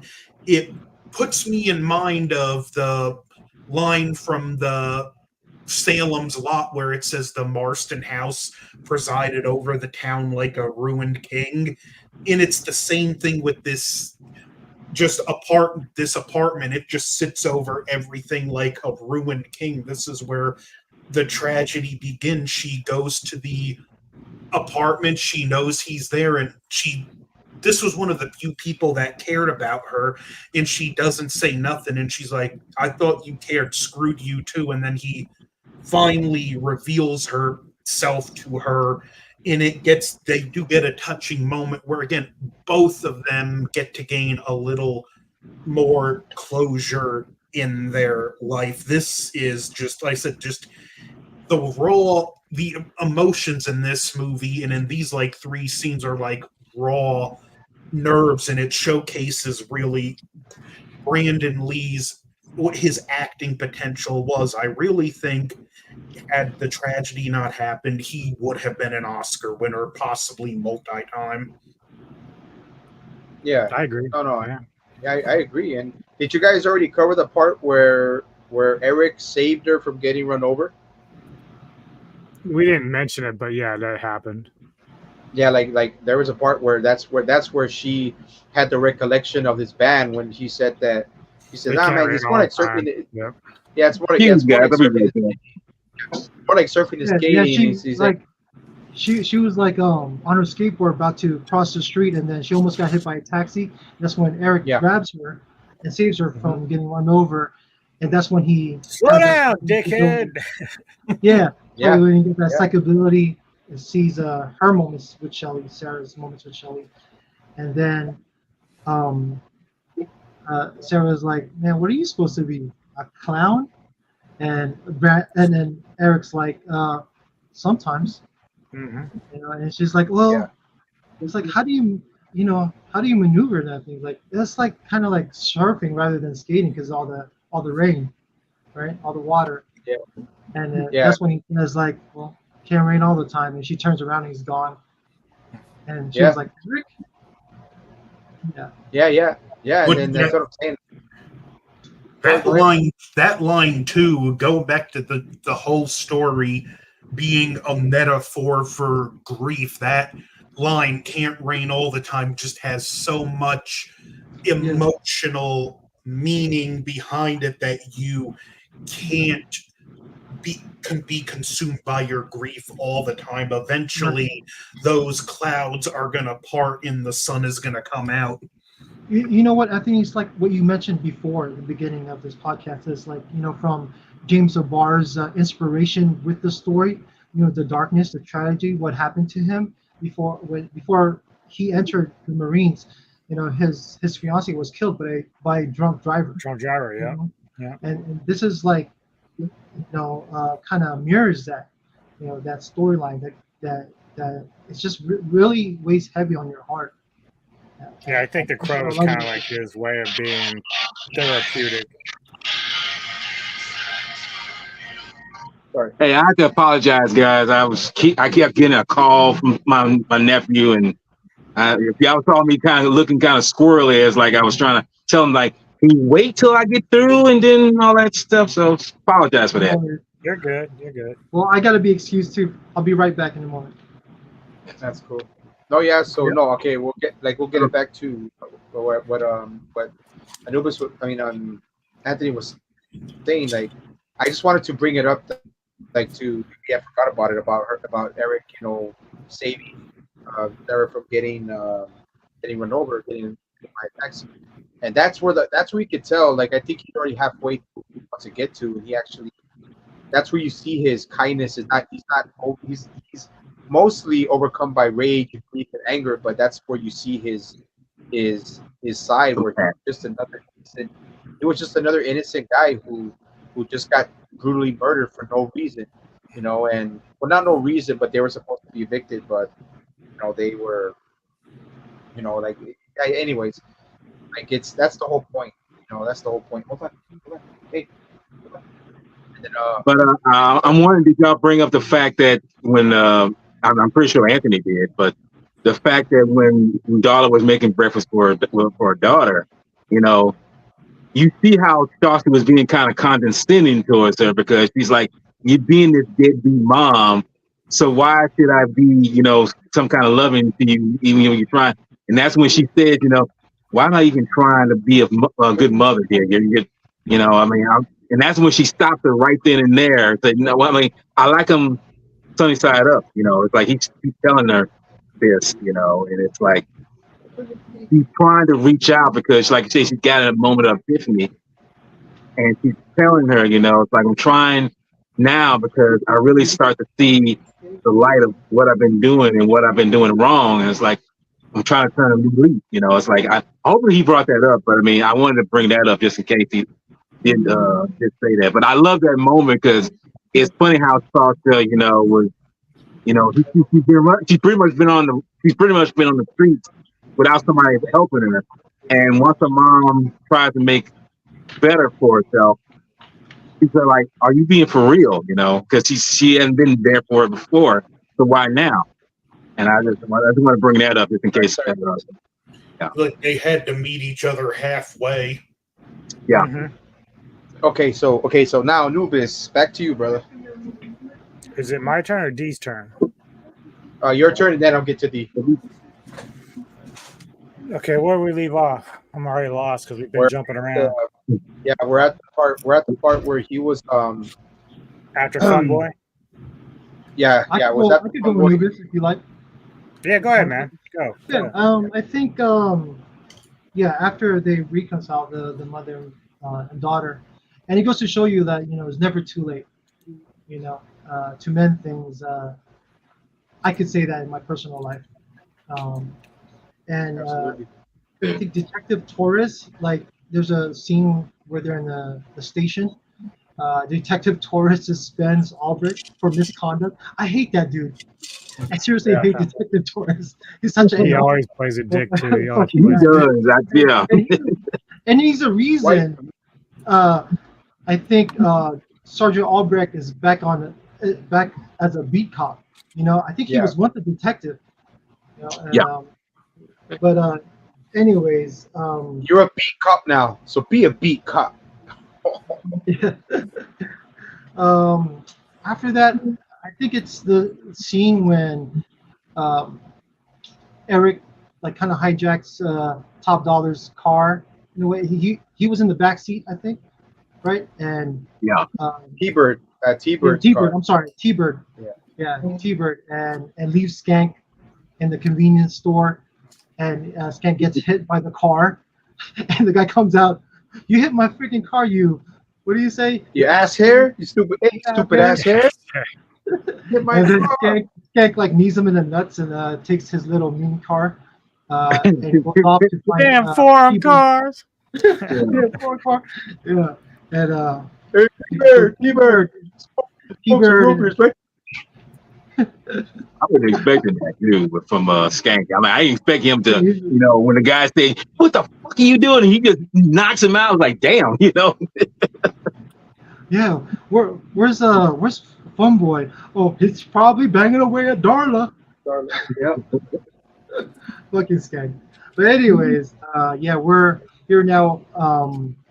The scene where Eric and T-Bird's in the vehicle, going at high speed, and T-Bird's trying to kind of, I don't know, tell Eric. Trying to bribe him.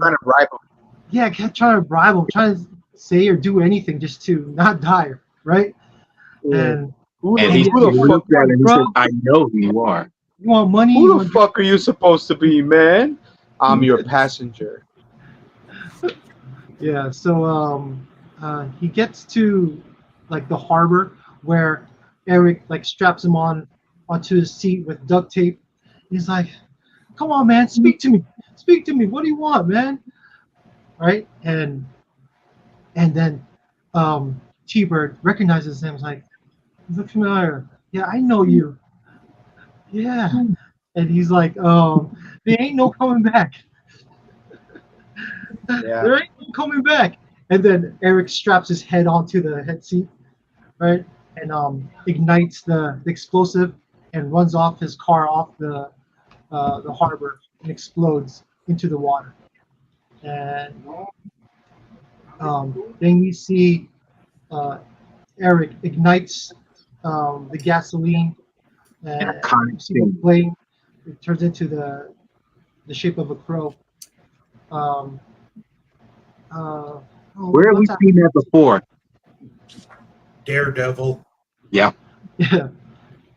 What's after that? Yeah, I don't remember Daredevil all that much though. After that, Sarah, she returns back to the apartment, to Eric's old apartment, because she she realizes that it is Eric, from the album she found in her house that has his song, right?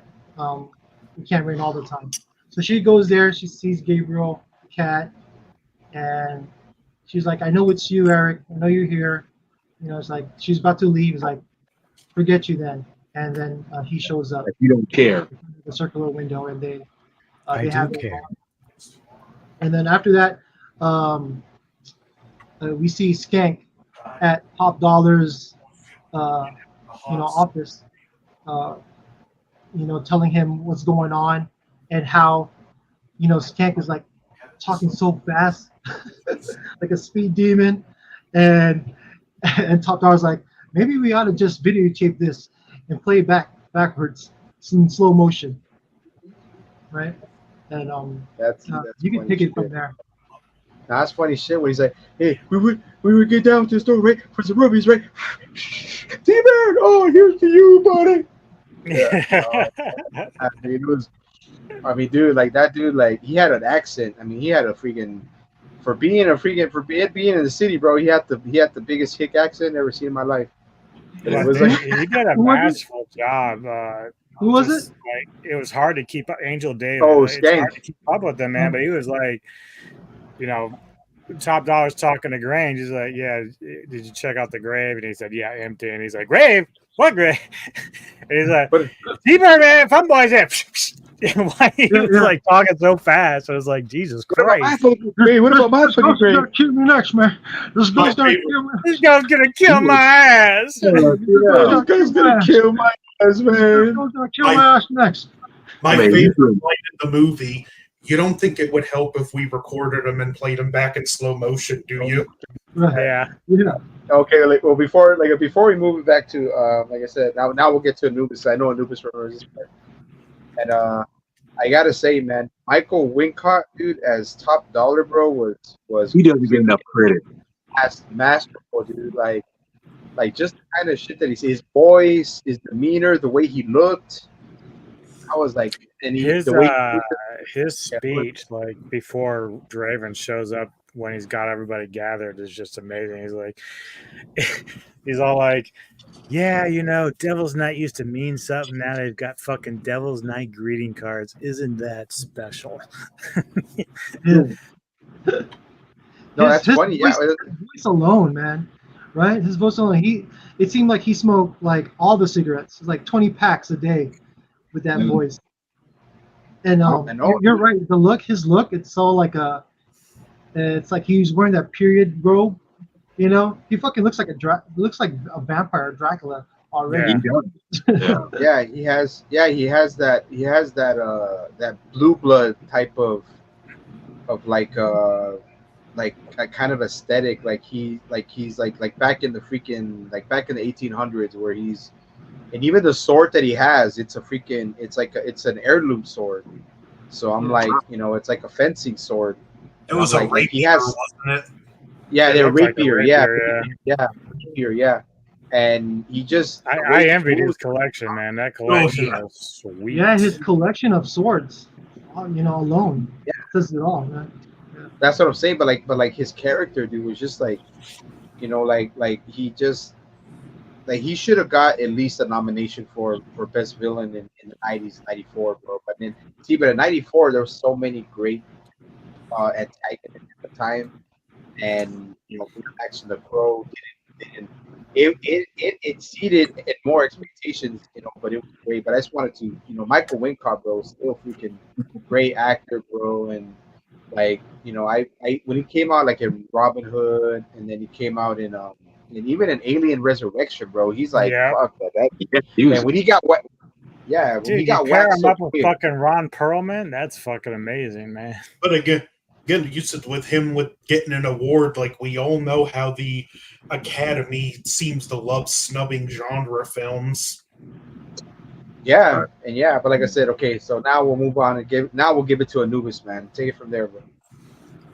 Yeah, the thing about Top Dollar is that he is a very cold, calculated character. Like, even when we get towards the end, like losing his sister and everything, like he's almost like non-phased. Like, it's just part of the plan. He's like, he just continues looking for this new drive and adrenaline. So obviously, they've already dispatched of Gideon, because Gideon was kind of being a dumbass and talking his shit. But T-Bird's gone, Skank's here. Now they figure they're going to hold on to Skank because Top Dollar is not convinced that Draven is like a ghost, like, because the grave is empty. They just figure, this dude survived somehow and came out and just trying to use his mythology to scare people that he's a ghost or whatever. But he's getting prepared for Devil's Night. They're gonna go and wreak havoc. He's got all these extra henchmen there that do all the chaos and everything, and dirty work.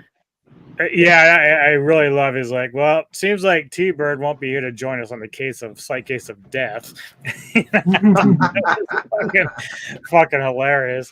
And those are the great lines, because even like T-Bird, when he goes back to Top Dollar earlier to film, he's kind of like, seems my one man got perished. He got his knives all like tic-tac-toe or like a voodoo doll or something. Like, that was so fucking fun. Yeah, maybe it's like alphabetical order. Yeah, it was like alphabetical order. He says that motherfucker. No, so that fucker turned fucking Tintin into a fucking voodoo doll. Yeah. He's like, no. Have his major organs in alphabetical order. Yeah, and then Skank so Tintin's dick. Yeah, Tintin was a dick. Okay, sorry, bro. Okay, go ahead. Before they got in the car for T-Bird, he was like, "Oh, no fun, boy," and then Skank's like at the fucking meter, probably banging away. Those guys, they nailed the fucking villain characters perfectly. They were very good in that.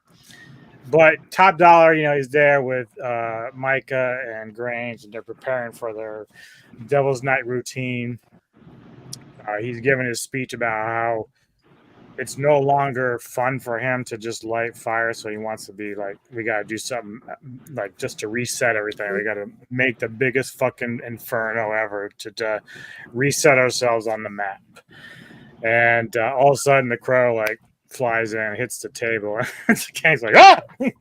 Does one of these things. And Top Dollar's like, not even like, who the fuck lit that thing in here? And he's like, of course, Draven's like, gentlemen.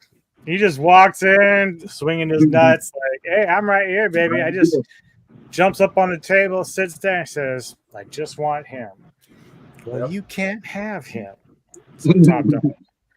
There's like this moment that they have, and and he's like, well, I guess you've made up your mind. Now let's see you enforce it. Yeah. And Top Dollar's like, I'm going to raid. Kill the guy, and they just all let I feel like a little room in a big and it's so funny because kill this guy already. Yeah. Yeah, when you think about the tragedy of Lee, it's the one scene with Fun Boy that ends up taking his life. You would have think that the bigger chance would have been with all these guns flying at his face, like with blanks. You would think that would have been the moment, but that's, just tells you how crazy a minute moment can take over. Like it just takes one. It's like getting AIDS or something. Just one time having sex, you could have it, But they shoot him, knock him down. One guy goes there to make sure the body's dead, and finally he's like, he's not here. And Top Dollar's like, what? And all of a sudden, boom, shoots him in the head, and then the big gunfight ensues. Like it just gets crazy, and then now everybody knows, okay, this dude really can. Like the rest of the guys had no clue about this dude. Top Dollar and the rest of them like, oh, we got to get the fuck out of here. They're starting to run. Grange is like a great bodyguard. I said it in chat, like, you forget Tony Todd's even in this film because there's so many great characters and actors, but he's such a master class with his character that he just fits it so well. So even on the little screen time he had, he just did an amazing job with it. Great Candyman, by the way. I love him as Candyman. But they're working their way out of here. Skank is trying to use women as shields like a coward that he is. Draven's like laying waste to everybody in any way possible. Like the kicking the dude from the chair down into the fucking arena stage area was one of the best movements in that scene. And of course, he takes time and says, you're all going to die. And he just gets the sword from the little collection that he has. And eventually, it's just him and Skank, and he scares Skank up. And there was a moment when I first saw this that I thought he might have felt a little bit of pity for Skank, because Skank was just like Skank had kind of already written it off, like, I'm dead, I'm screwed. And I thought that for a minute that Draven might have had a hesitation, but then again, the memories come back, and that Skank was a part of that rape and the beatings and everything. And so he's like, yeah, that's right. And he just tosses him out the window, and he falls on top of a patrol car. And that's when Skank right there. Skank dead. He does kind of get the easiest death out of all of them. Oh, yeah. Yeah. In fact, Draven doesn't even get to do his little signature with him. It's like just too much going on. But I don't know. Skank was a good character, but yeah, he got off easy compared to the other guys. I knew this. You know why? Because I feel like what do you say? I feel like a little worm in a big fucking hook. I feel like a big fucking worm or a little worm in a big fucking hook. Yeah. And Top Dollar's like, yeah, a little worm on a big fucking hook. That's it. They should have seen, but I like that. I forgot that part where he said, where I go back to it. I'll get back to you, Anubis, that he said that Top Dollar said, I want you to make a fire so freaking big the gods will notice us again. Yeah. And I'm like, because like I said, because there's so many one-liners in here, bro, that are just like, you remember them. If you really love this movie, you remember them. It's full of memorable quotes, man, like all the time. Can I add one thing? Yeah, okay, go ahead. Go ahead. Oh, just a quick shout out to what's his name? Jeff Imada. He's the Oh, guy. He's an Asian dude right by Top Dollar after he's making his speech. He's like, there's no reason why we should quit. He's a stunt coordinator with this movie and stunt advisor of Brandon Lee. So much props. to him. Nice. Yeah. Oh, cool. No, yeah. He's come on a lot of movies, dude. He came out in Big Trouble Little China, didn't he? I think he did. Well, isn't Chad Stahelski the one that did the Wick movies? Yeah. I think. Oh, Yeah, I think he did the one first. Yeah. He's the buddy. He's done he's done all the fucking Wick movies. Yeah, he did That's a his trip. stunts. That's trippy to me. Yeah, I mean, fun fact: he's the director of John Wick. He did stunts for Keanu Reeves. Yeah. Matrix films. That's gotta be He got to work with both kind of Keanu be a Reeves stunt and double Brandon Lee. for Lee and Keanu Reeves, and then he ended up directing Keanu Reeves. That's got to be an amazing career. Amazing, right? Yeah, he did The Matrix too. Yeah, Yep. and like you guys said, if Brandon Lee was alive, he would have been Neo. I mean, it's Yeah. a perfect role for him, you know. But martial interesting arts. fact, Yep. they were looking at either Christian Slater or River Phoenix to play Draven before they went with Lee. I think I heard that. So thank God they got that right. Yep, thank God. Yeah. Thank God. I do think that's really a big difference in how it would have been perceived because, again, Brandon wanted to expand outside of the martial arts a little bit, so he was able to bring in the martial arts, but then kind of like expand on his acting. And I think that really worked with this film. I think if you would have went with somebody without kind of that little bit of background in martial arts and fighting, it wouldn't have worked quite as well. Yeah. Yeah. Right. Well, there was let me get back to you, Anubis. I just wanted to mention he didn't use a lot of legit martial arts. No, he didn't. It was more just the stunts, really, just the choreography and moving around. But he didn't really do anything super martial arty in it. Right. This movie really spotlighted his acting abilities and what depth he has as an actor. Yeah, and that's the thing too. Like even with like rapid fire, something that I've noticed with him was he's a great martial artist, but he's very good with guns too. This is something we see with Keanu Reeves now too. It's like he's very good with guns. Like he can work with the weapons. Bruce did like swords and nunchucks, but never really much with guns. But here it is. You know, his son was using guns as a sort of like a new wave of martial arts incorporating the weapons in it. So it's kind of cool. You want to say hi? Yeah. I'm in my pajamas. She's in her pajamas. Hi, Neko. Hi. Echo. Or you Yeah, can see so- you can see me in my penguin pajamas if you'd like. Oh, what's up? Guys. All right, I'm gonna go back on my second reading. Thank you for letting us borrow Anubis. She's having Yeah, messy exactly. I'm having missy time reading.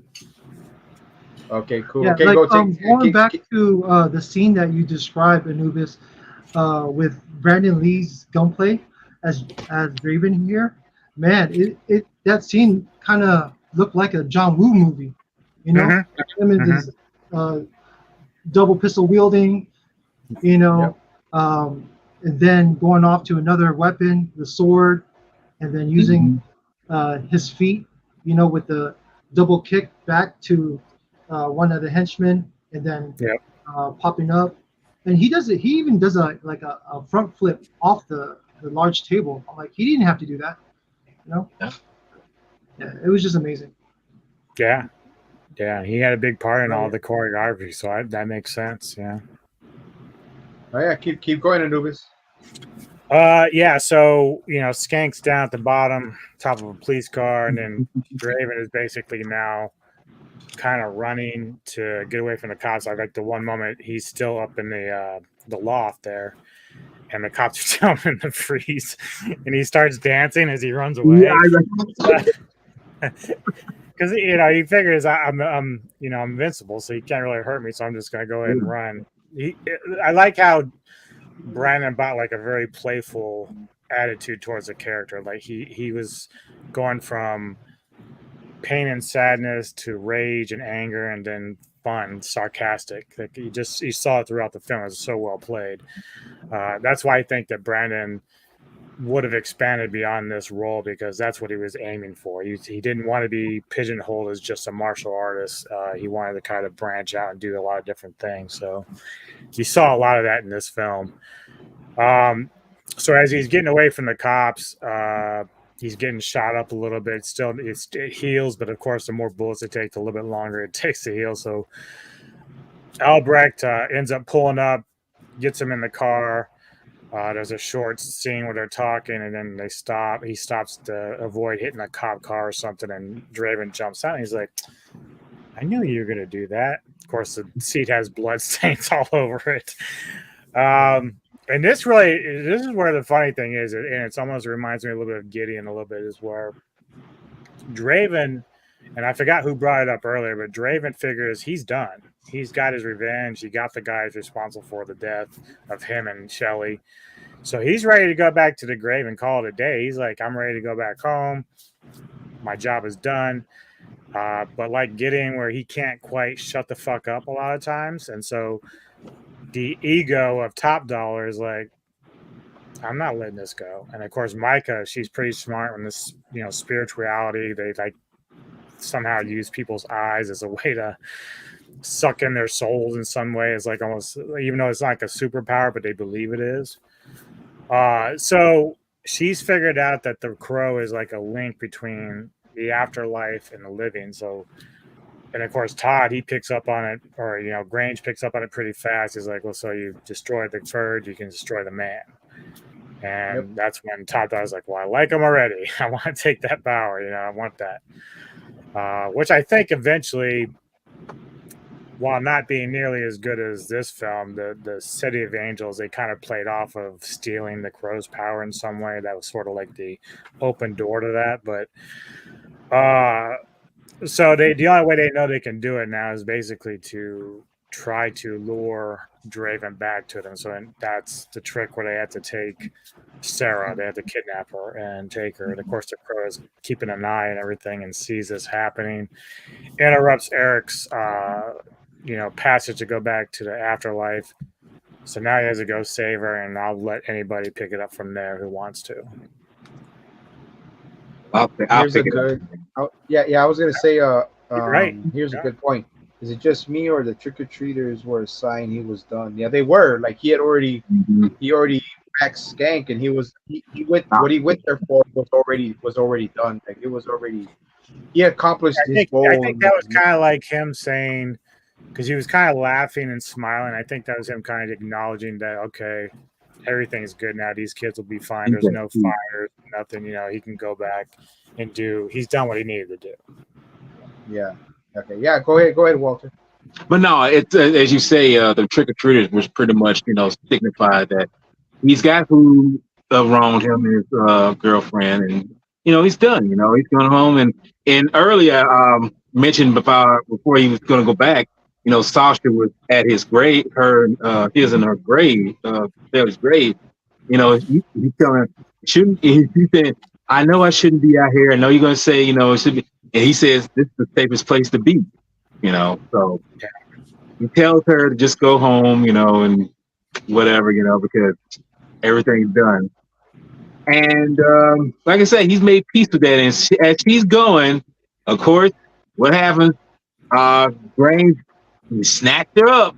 I'm thinking like, okay, because as I said before, this is one of those films where that's kind of always been a trope in some films. Like, you got to go for the big head in these kind of films, and that's what's supposed to make the film whatever it's supposed to be. But the thing is, this film was never about that. It was just about this one man avenging himself and his girlfriend and getting the people who wronged him.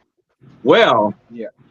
After all what they said about they want that power, blah blah, and Top Dog doesn't want to let this go, snatches her up, and when Sasha screams, Eric, it's like what? It's like no, it's like he goes to confront these people, because it's like really? I mean, y'all can't let this go. Y'all can't just like say let sleeping dogs lie in a way, or sleeping crows.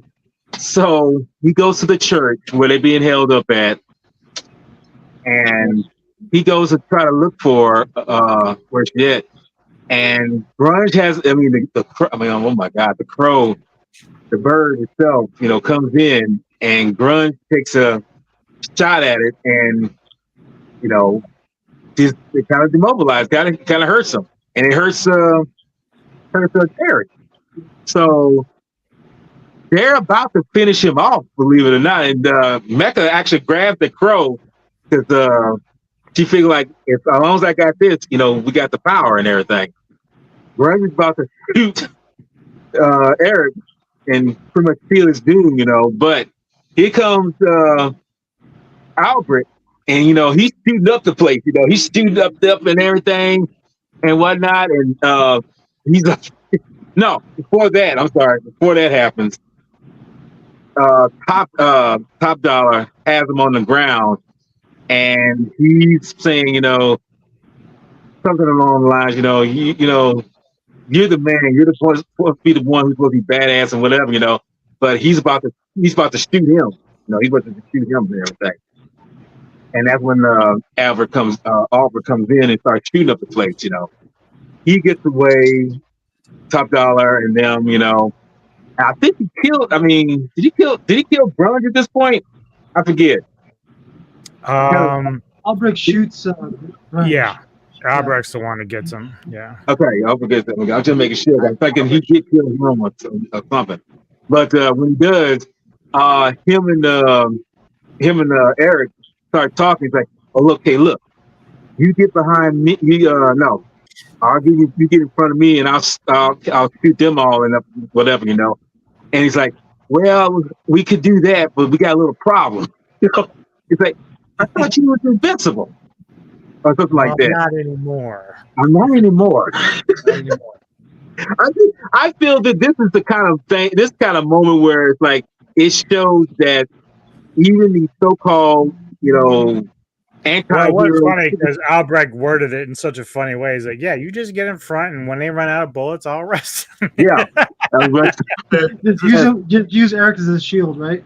Yeah, it's that kind of straightforward line delivery that only Ernie Hudson could do. Like, if there's a steady paycheck in it, I'll believe anything you want me to. Right. Right.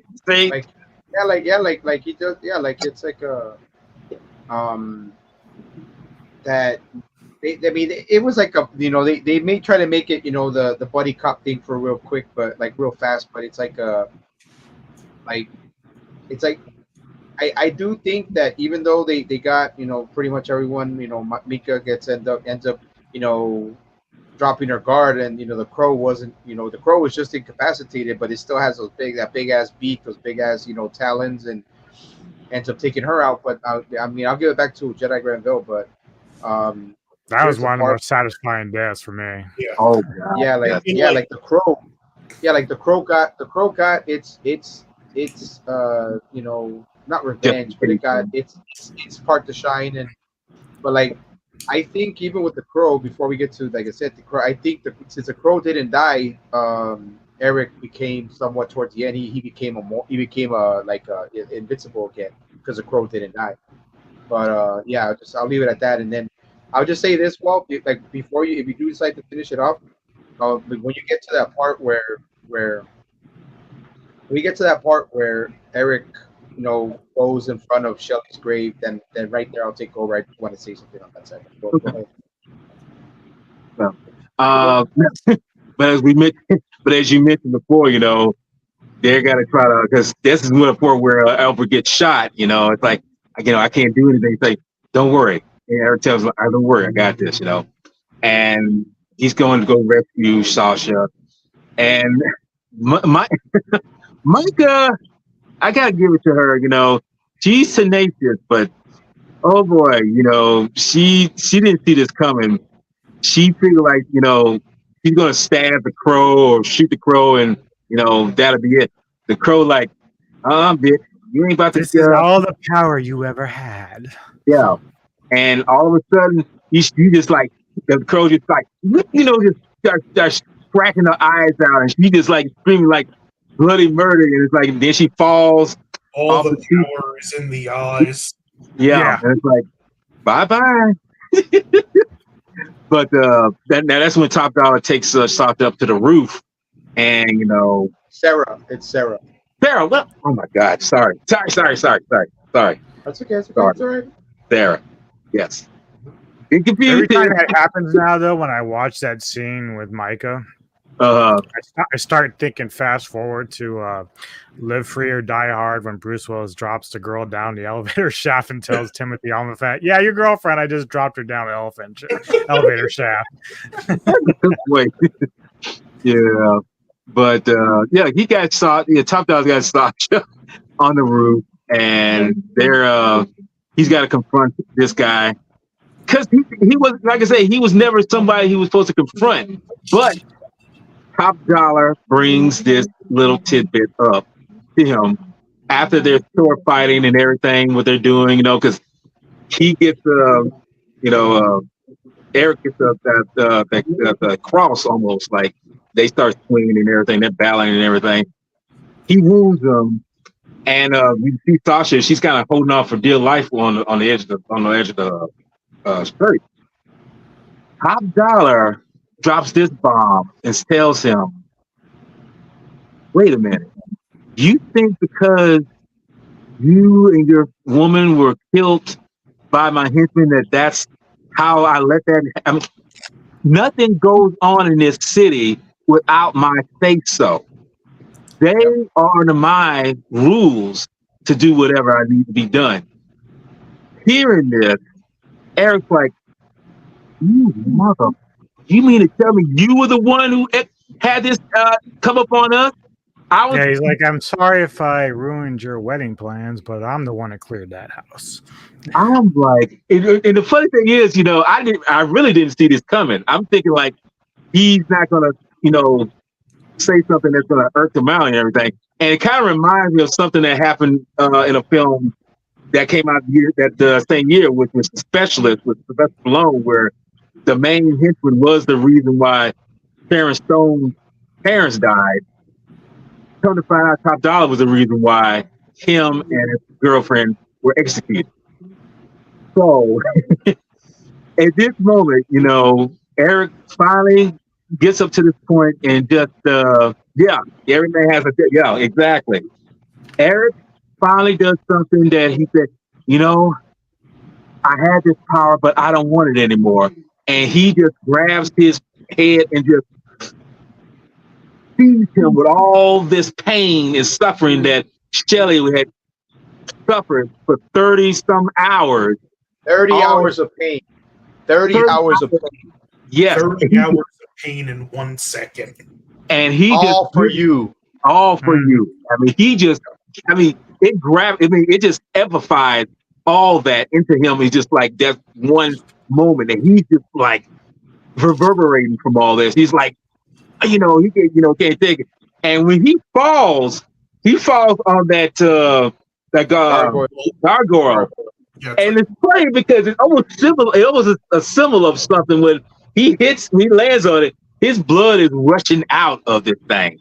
Well, I don't know thing, but just his blood is rushing out, symbolizing his, just the devil is dead in a sense, But he gets Sasha, rescue. He takes her back down to Albert, and he takes out Albert takes out a cigarette. I think he lights it. It's like, because he hadn't been spoken in a while. Because I think at the time when he was in his apartment, Crow said to him, "You're like, these things will kill you." And I think he hadn't been smoking for a minute. And when he tasted it again, it's like, yeah, I'm done with this. I'm done. But he tells him, get on out of here, because I'll be okay. Even though he's shot, we'll take care of him because he's safe with safe with him, and he goes. So he's done all this. He's pretty much avenged himself. And if you notice, and I've meant to say this too, notice that all his paint, his facial paint, has washed off. as if to Yeah. say that this is finally it. This is finally the opus maximus of that he has finally become in a peaceful mode, because when he hunts back to the grave, you know, he's about to get pretty much settled. That's when he sees Shelley, you know, pretty much. Hey, well, I'll Yeah. take it from here, man. Yeah, I was gonna say, Like, yeah, just to make it quick, no, but thank you. I mean, everything you said, every single one of you guys has said, throughout the movie has been great. And then even Walter towards the end, what happened with Top Dollar, and that's a good point. Well, that go ahead. Guess that whole scene when he's like, I don't want it anymore. It wasn't, to me, it wasn't even so much the vengeance and killing Top Dollar. It was that moment where he just chose to let go of this grief, this anger, this sorrow, that he just can't live with it anymore, and he's done with it. Can I add to that?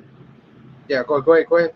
So sorry, Century, but to add to that, Anthony, for me, when I saw that, I felt like, without, the suffering, the 30 hours of suffering of Shelley, he would not have killed Top Dollar. I feel like she got her revenge. Yeah. As well. And it was an amazing scene, and very very heavy and emotional as well. He using that psychic ability to kill him off in that way, and to show Top Dollar, this is what you've done. With your evil, this is the cause of it. This is why I'm doing this. Go ahead, Thank you, man. And like I said, before I get to the ultimate finale and everything, Anubis, did you want to add on to that part where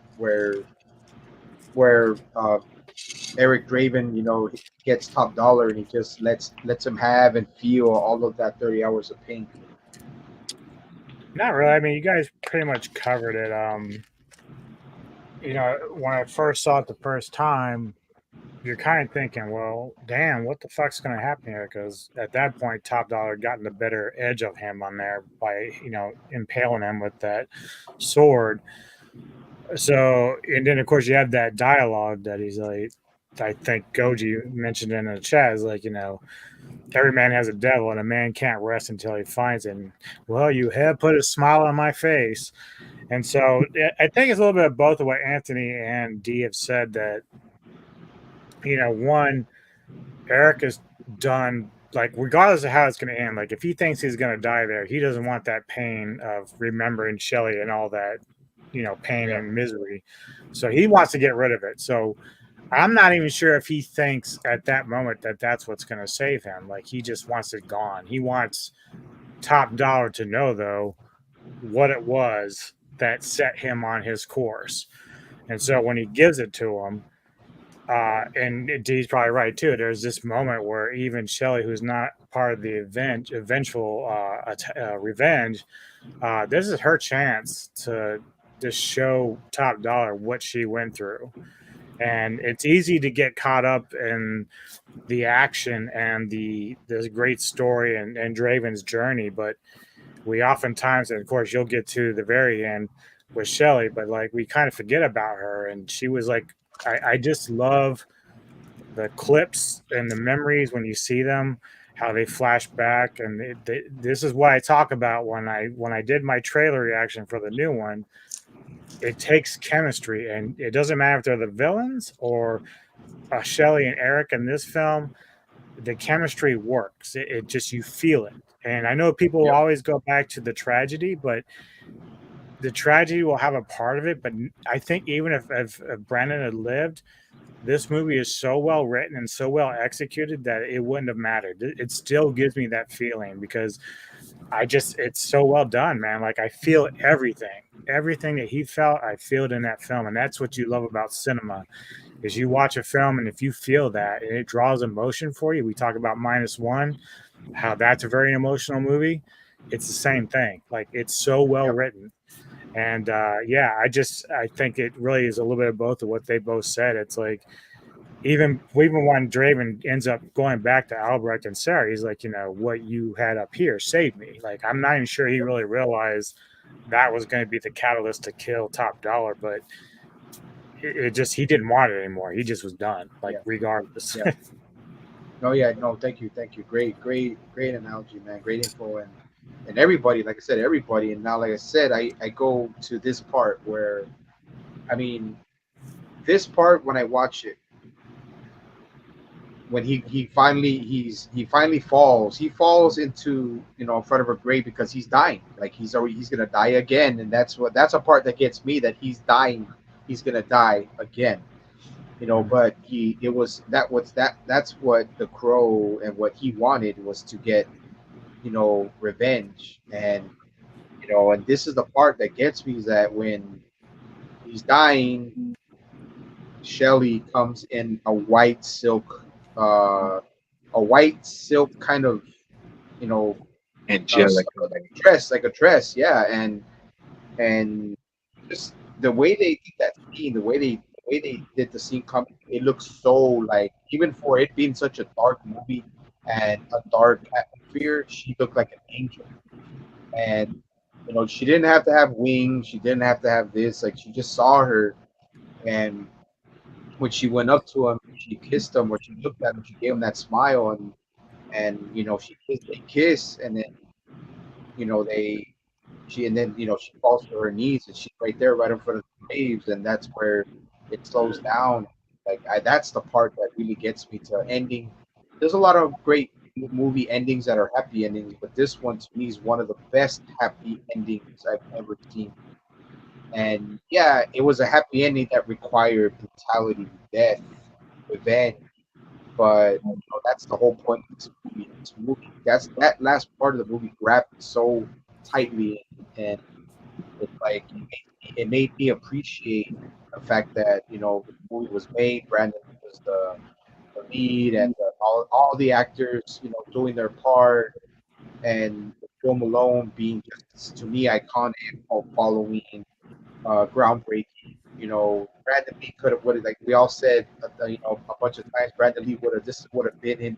This would have sent him superstardom. And it's this part, and then the part where after that they show both of the graves. That Eric's grave has been it's been restored, and now they can both rest and in peace. And and then Shelly, not Shelly, Sarah, towards the end, the Crow is still there, and the Crow gives Sarah the engagement ring. And that to me was also very powerful. It was a very, very powerful. Like, it's like the Crow. It's like Eric and Shelly telling the Crow to give this. Like, I'm not saying it did, but telling the Crow to give Sarah this to remember them by, so she can always remember them.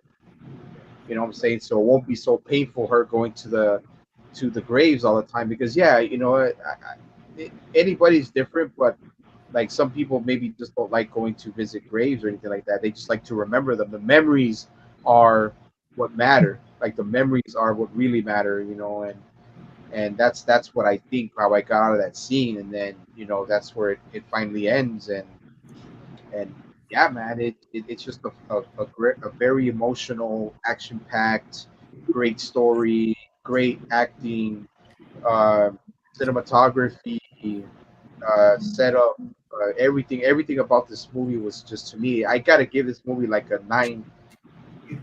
Just the fact, I have to give it a 10 out of 10. Like, I have to give it a 10 out of 10. Like, it's such a great film, and everything of that. But sorry, Anthony, you wanted to say something? Yeah, I was gonna say, like, the one scene where it's at the grave, and it's the digital head replacement. I mean, not the digital, where they put his head digitally over the actors.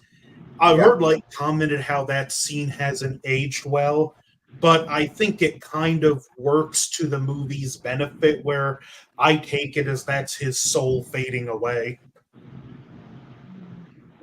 Yeah, no, but like I said, man, you're right, and the movie is just, I mean, like I said, the movie's great, man, and I'm pretty sure, like, you know, Anubis just said his take on what he thought about the film, how it affect, you know, how much of an effect it had on him, and how much it just, we love it, man, because even the aesthetics of the way the cemeteries are just so gothic. It's like, you know, it's like the way they did the staging, and you know, it was such a dark city, and that's what I love about it too. You know, and even though I didn't grow up, you know, I didn't keep going into the gothic skater phase. I just, it's always one of those. I still love gothic culture and gothic films and stuff like that. You know, and now I'll just give like last thoughts, real quick last thoughts to Walter Ross, and then I'll give it to D from Fanatic.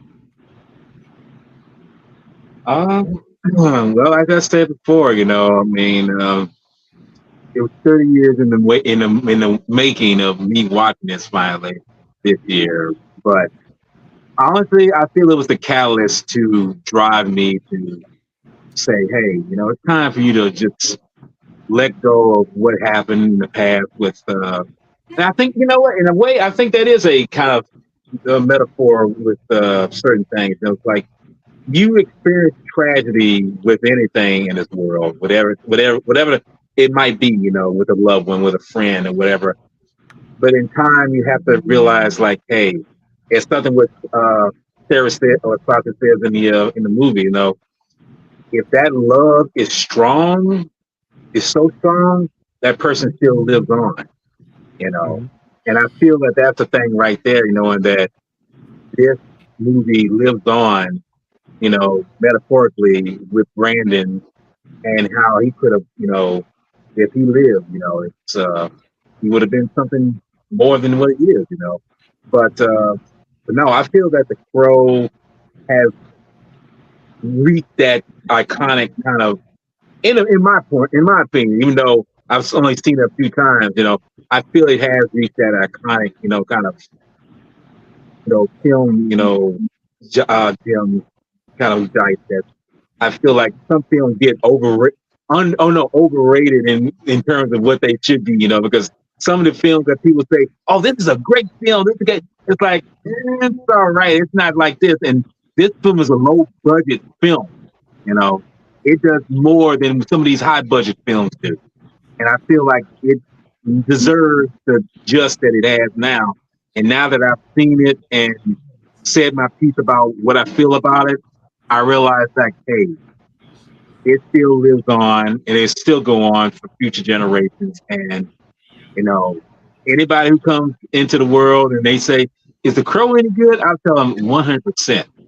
You know, give it a try, because you might be surprised how good it really is. And it might open your eyes to other things other than just these so-called, you know, Hollywood, you know, all the top kind of films. Because it's like, they can do all that. Some of them are good, but that doesn't mean they're going to be great. And this film is great. Yeah. Okay. Thank you, bro. Default Fanatic. Well, I'm not going to talk about Hollywood right now because I don't want to ruin my night. But but when it comes to this film, man, like, you know, being in my teenage years watching this, I still feel the same. You know, it still makes me emotional.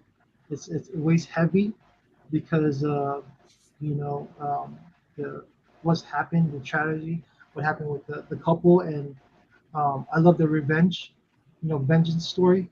Yes, it's really basic, but it's well done, and I love how the city and the darkness, grittiness, and the rain. It's like another character, you know. It puts you at that mood, which is really dark, but then the movie it's sprinkled with comedic one-liners and with these great written characters, and the actors, you know, just plays them off really well. But and I got to give, you know, praise to Alex Proyas, you know, for finishing this film, because he wasn't going to because of the loss of Brandon Lee, but finishing it for him and his family. And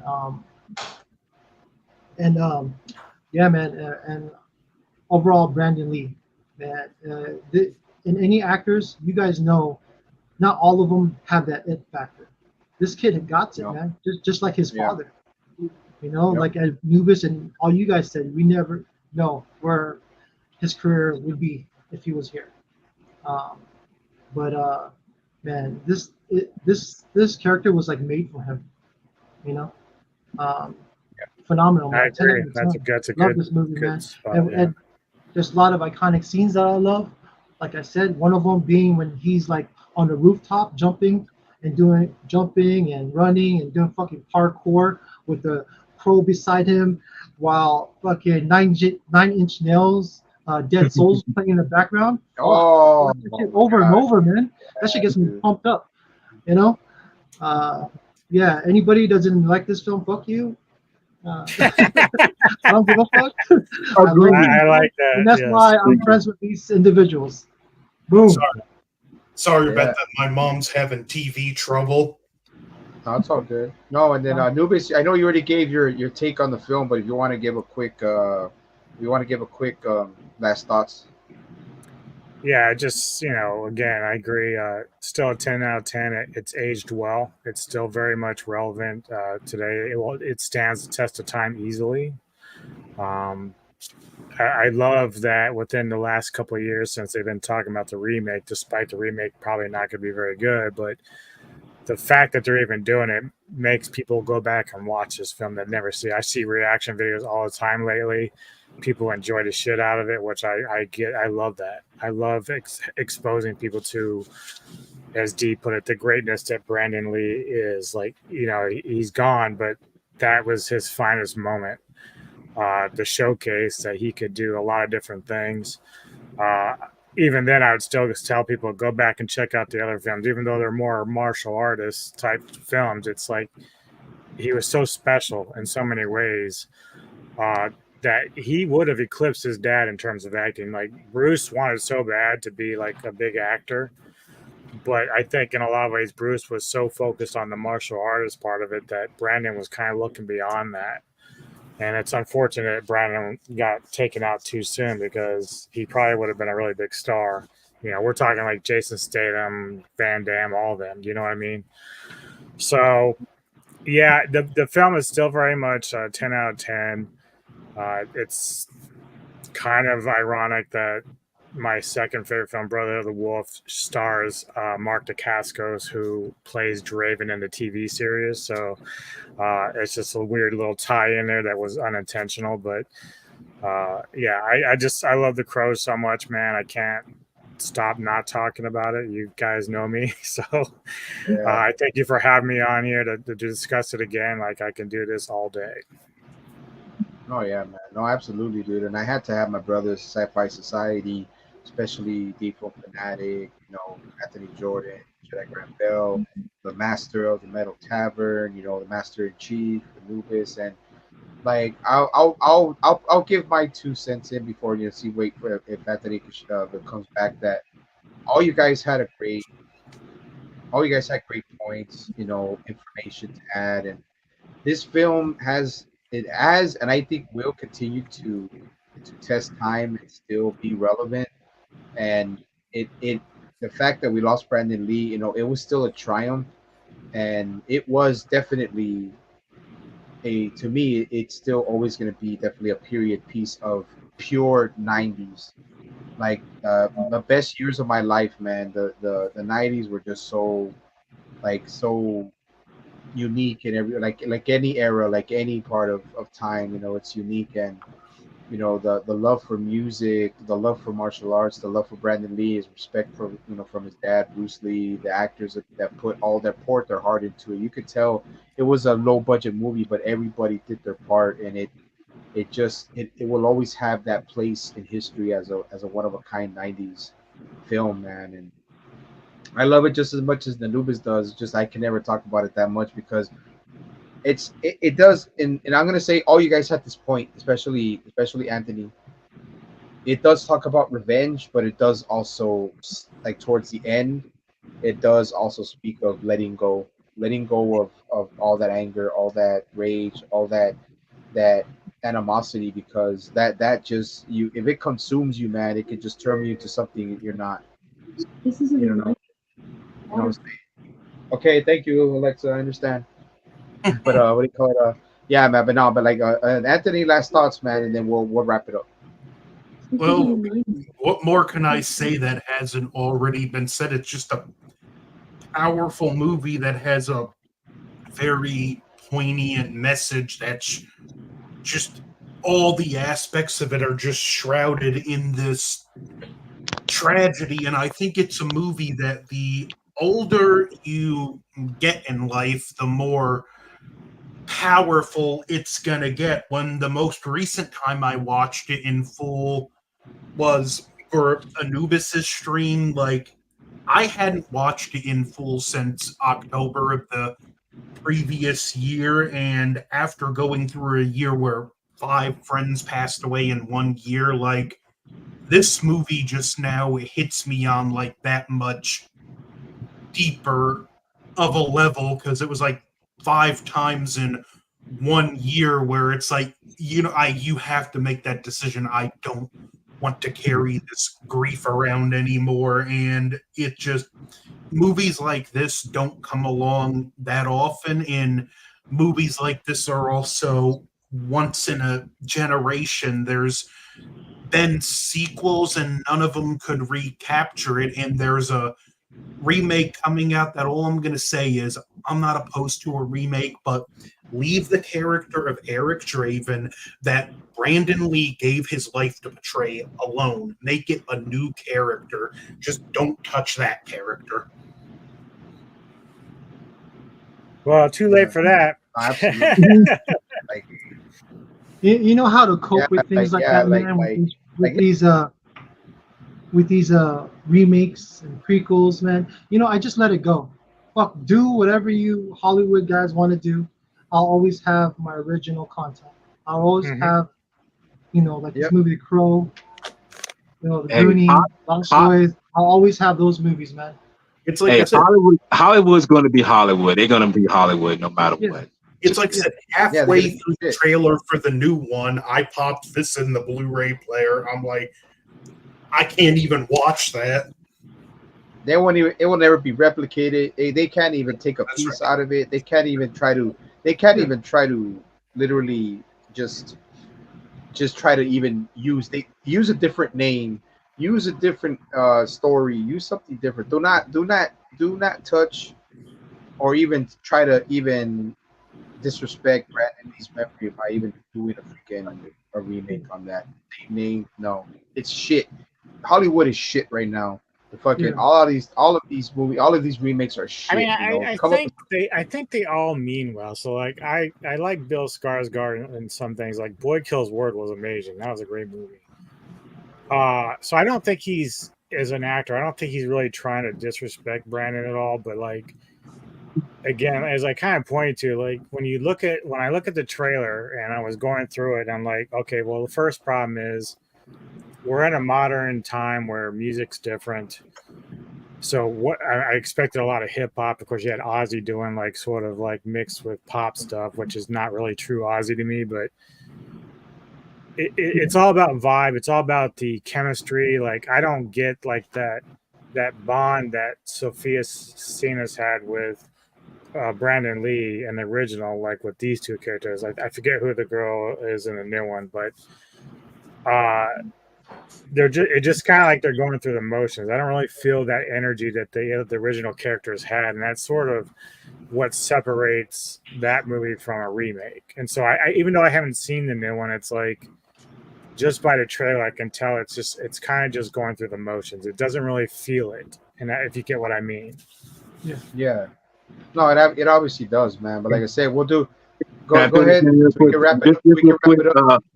Not to just be fair about something, Hollywood does have the occasional sequel that actually does very well. Top Gun Maverick, I gotta say, was a very good film. But the rest, sequel, I mean, y'all just gotta give it up. But I mean, it's just how it is. And as you said before, Hollywood is shit nowadays. So it's like, yeah. Well, like I said, fellas, like I said, man, I want to thank you for joining me for this. To me, very special and important podcast live stream, man. We all love this movie. It took the test of time. Me and my bro Default Fanatic are '90s kids. We love this stuff. Rubus loves it. He can watch it day in, day out, and not even close an eye. And Walter, I'm glad it took you freaking 54 years to watch it, but you did watch it. And Anthony Jordan, bro, he knows about good movies too. And I'm just so glad all of you guys were here, man. The Metal Tavern Master, D Film Fanatic, Hit Squad brother, Jedi Grand. Before we go, one quick thing: the actual bird, the crow, that bird played the crow in all the sequels. Oh, That's great, fine. cool, man. Hey, like I said, bro, and like I say, hey, Anthony Jordan movies and more, man. I'm glad you all joined me on this podcast, man. We are the Sci-Fi Society. I will keep everybody updated on what I got coming next. Anubis, you got anything coming next? Yeah. So next week I am doing a boys season review with Big Bad Wolf. I have my cinematic synergy segments that I do with Kevin Lambert from Entertainment Headquarters. So I'm doing Dark Harvest with him. Going forward, I'm still going to do a Brotherhood of the Wolf review. I want to do a panel for that. So I've got Anthony so far. So if anybody wants to join us for that, Walter, if you want to be in there, you can. I'll get guys grouped up for that, and I'll figure out a day and a time for that. Sam, if you're around, if you feel like you want to do that, you can, sir. And that'll be my first time watching. Yeah. Anyway. I do have I think I picked my next pick for Lone Wolf with Dub, my martial arts series. I'm going to do 5 Deadly Venoms, one of my all-time favorite films. So I'll be reviewing that. And then going forward, I think I'm going to do top 10 horror remakes. So I've got a few things in the works. All right, cool. Well, like I said, we'll just leave it at that, man. We'll cut it short now. We'll close off this live stream series, man, and of course, everybody here will have everything updated. And I just want to say, play these videos one more time before we head out, man. So, you guys don't leave yet. I will keep you in here. I'll keep you in here. Don't leave yet. Yes, everyone else who watched. Yes, everybody else who watched. Sensei. Right. Everybody. We're not worthy. We're not worthy. We're not worthy. We are not worthy. Brian Sanchez, GoJerry51, J Call, everybody who joined the live stream, man. Thank you guys very much. We are the Sci-Fi Society. We always keep it real. The Sci-Fi Society and Metal Tavern representing, man. Y'all have a good night. And we are out. Fire it up. Fire it up.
Ooh, the Sci-Fi Society crew. We are the Sci-Fi Society. DJ Anubis. And Here with the Meltdown Radio podcast with my special guest, Sci-Fi Century, our fearless leader and founder of the Sci-Fi Society.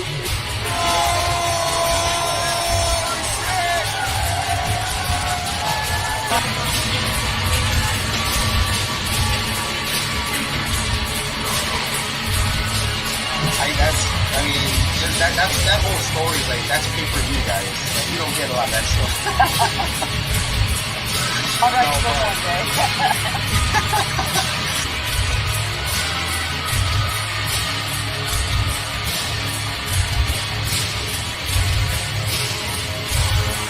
No, but...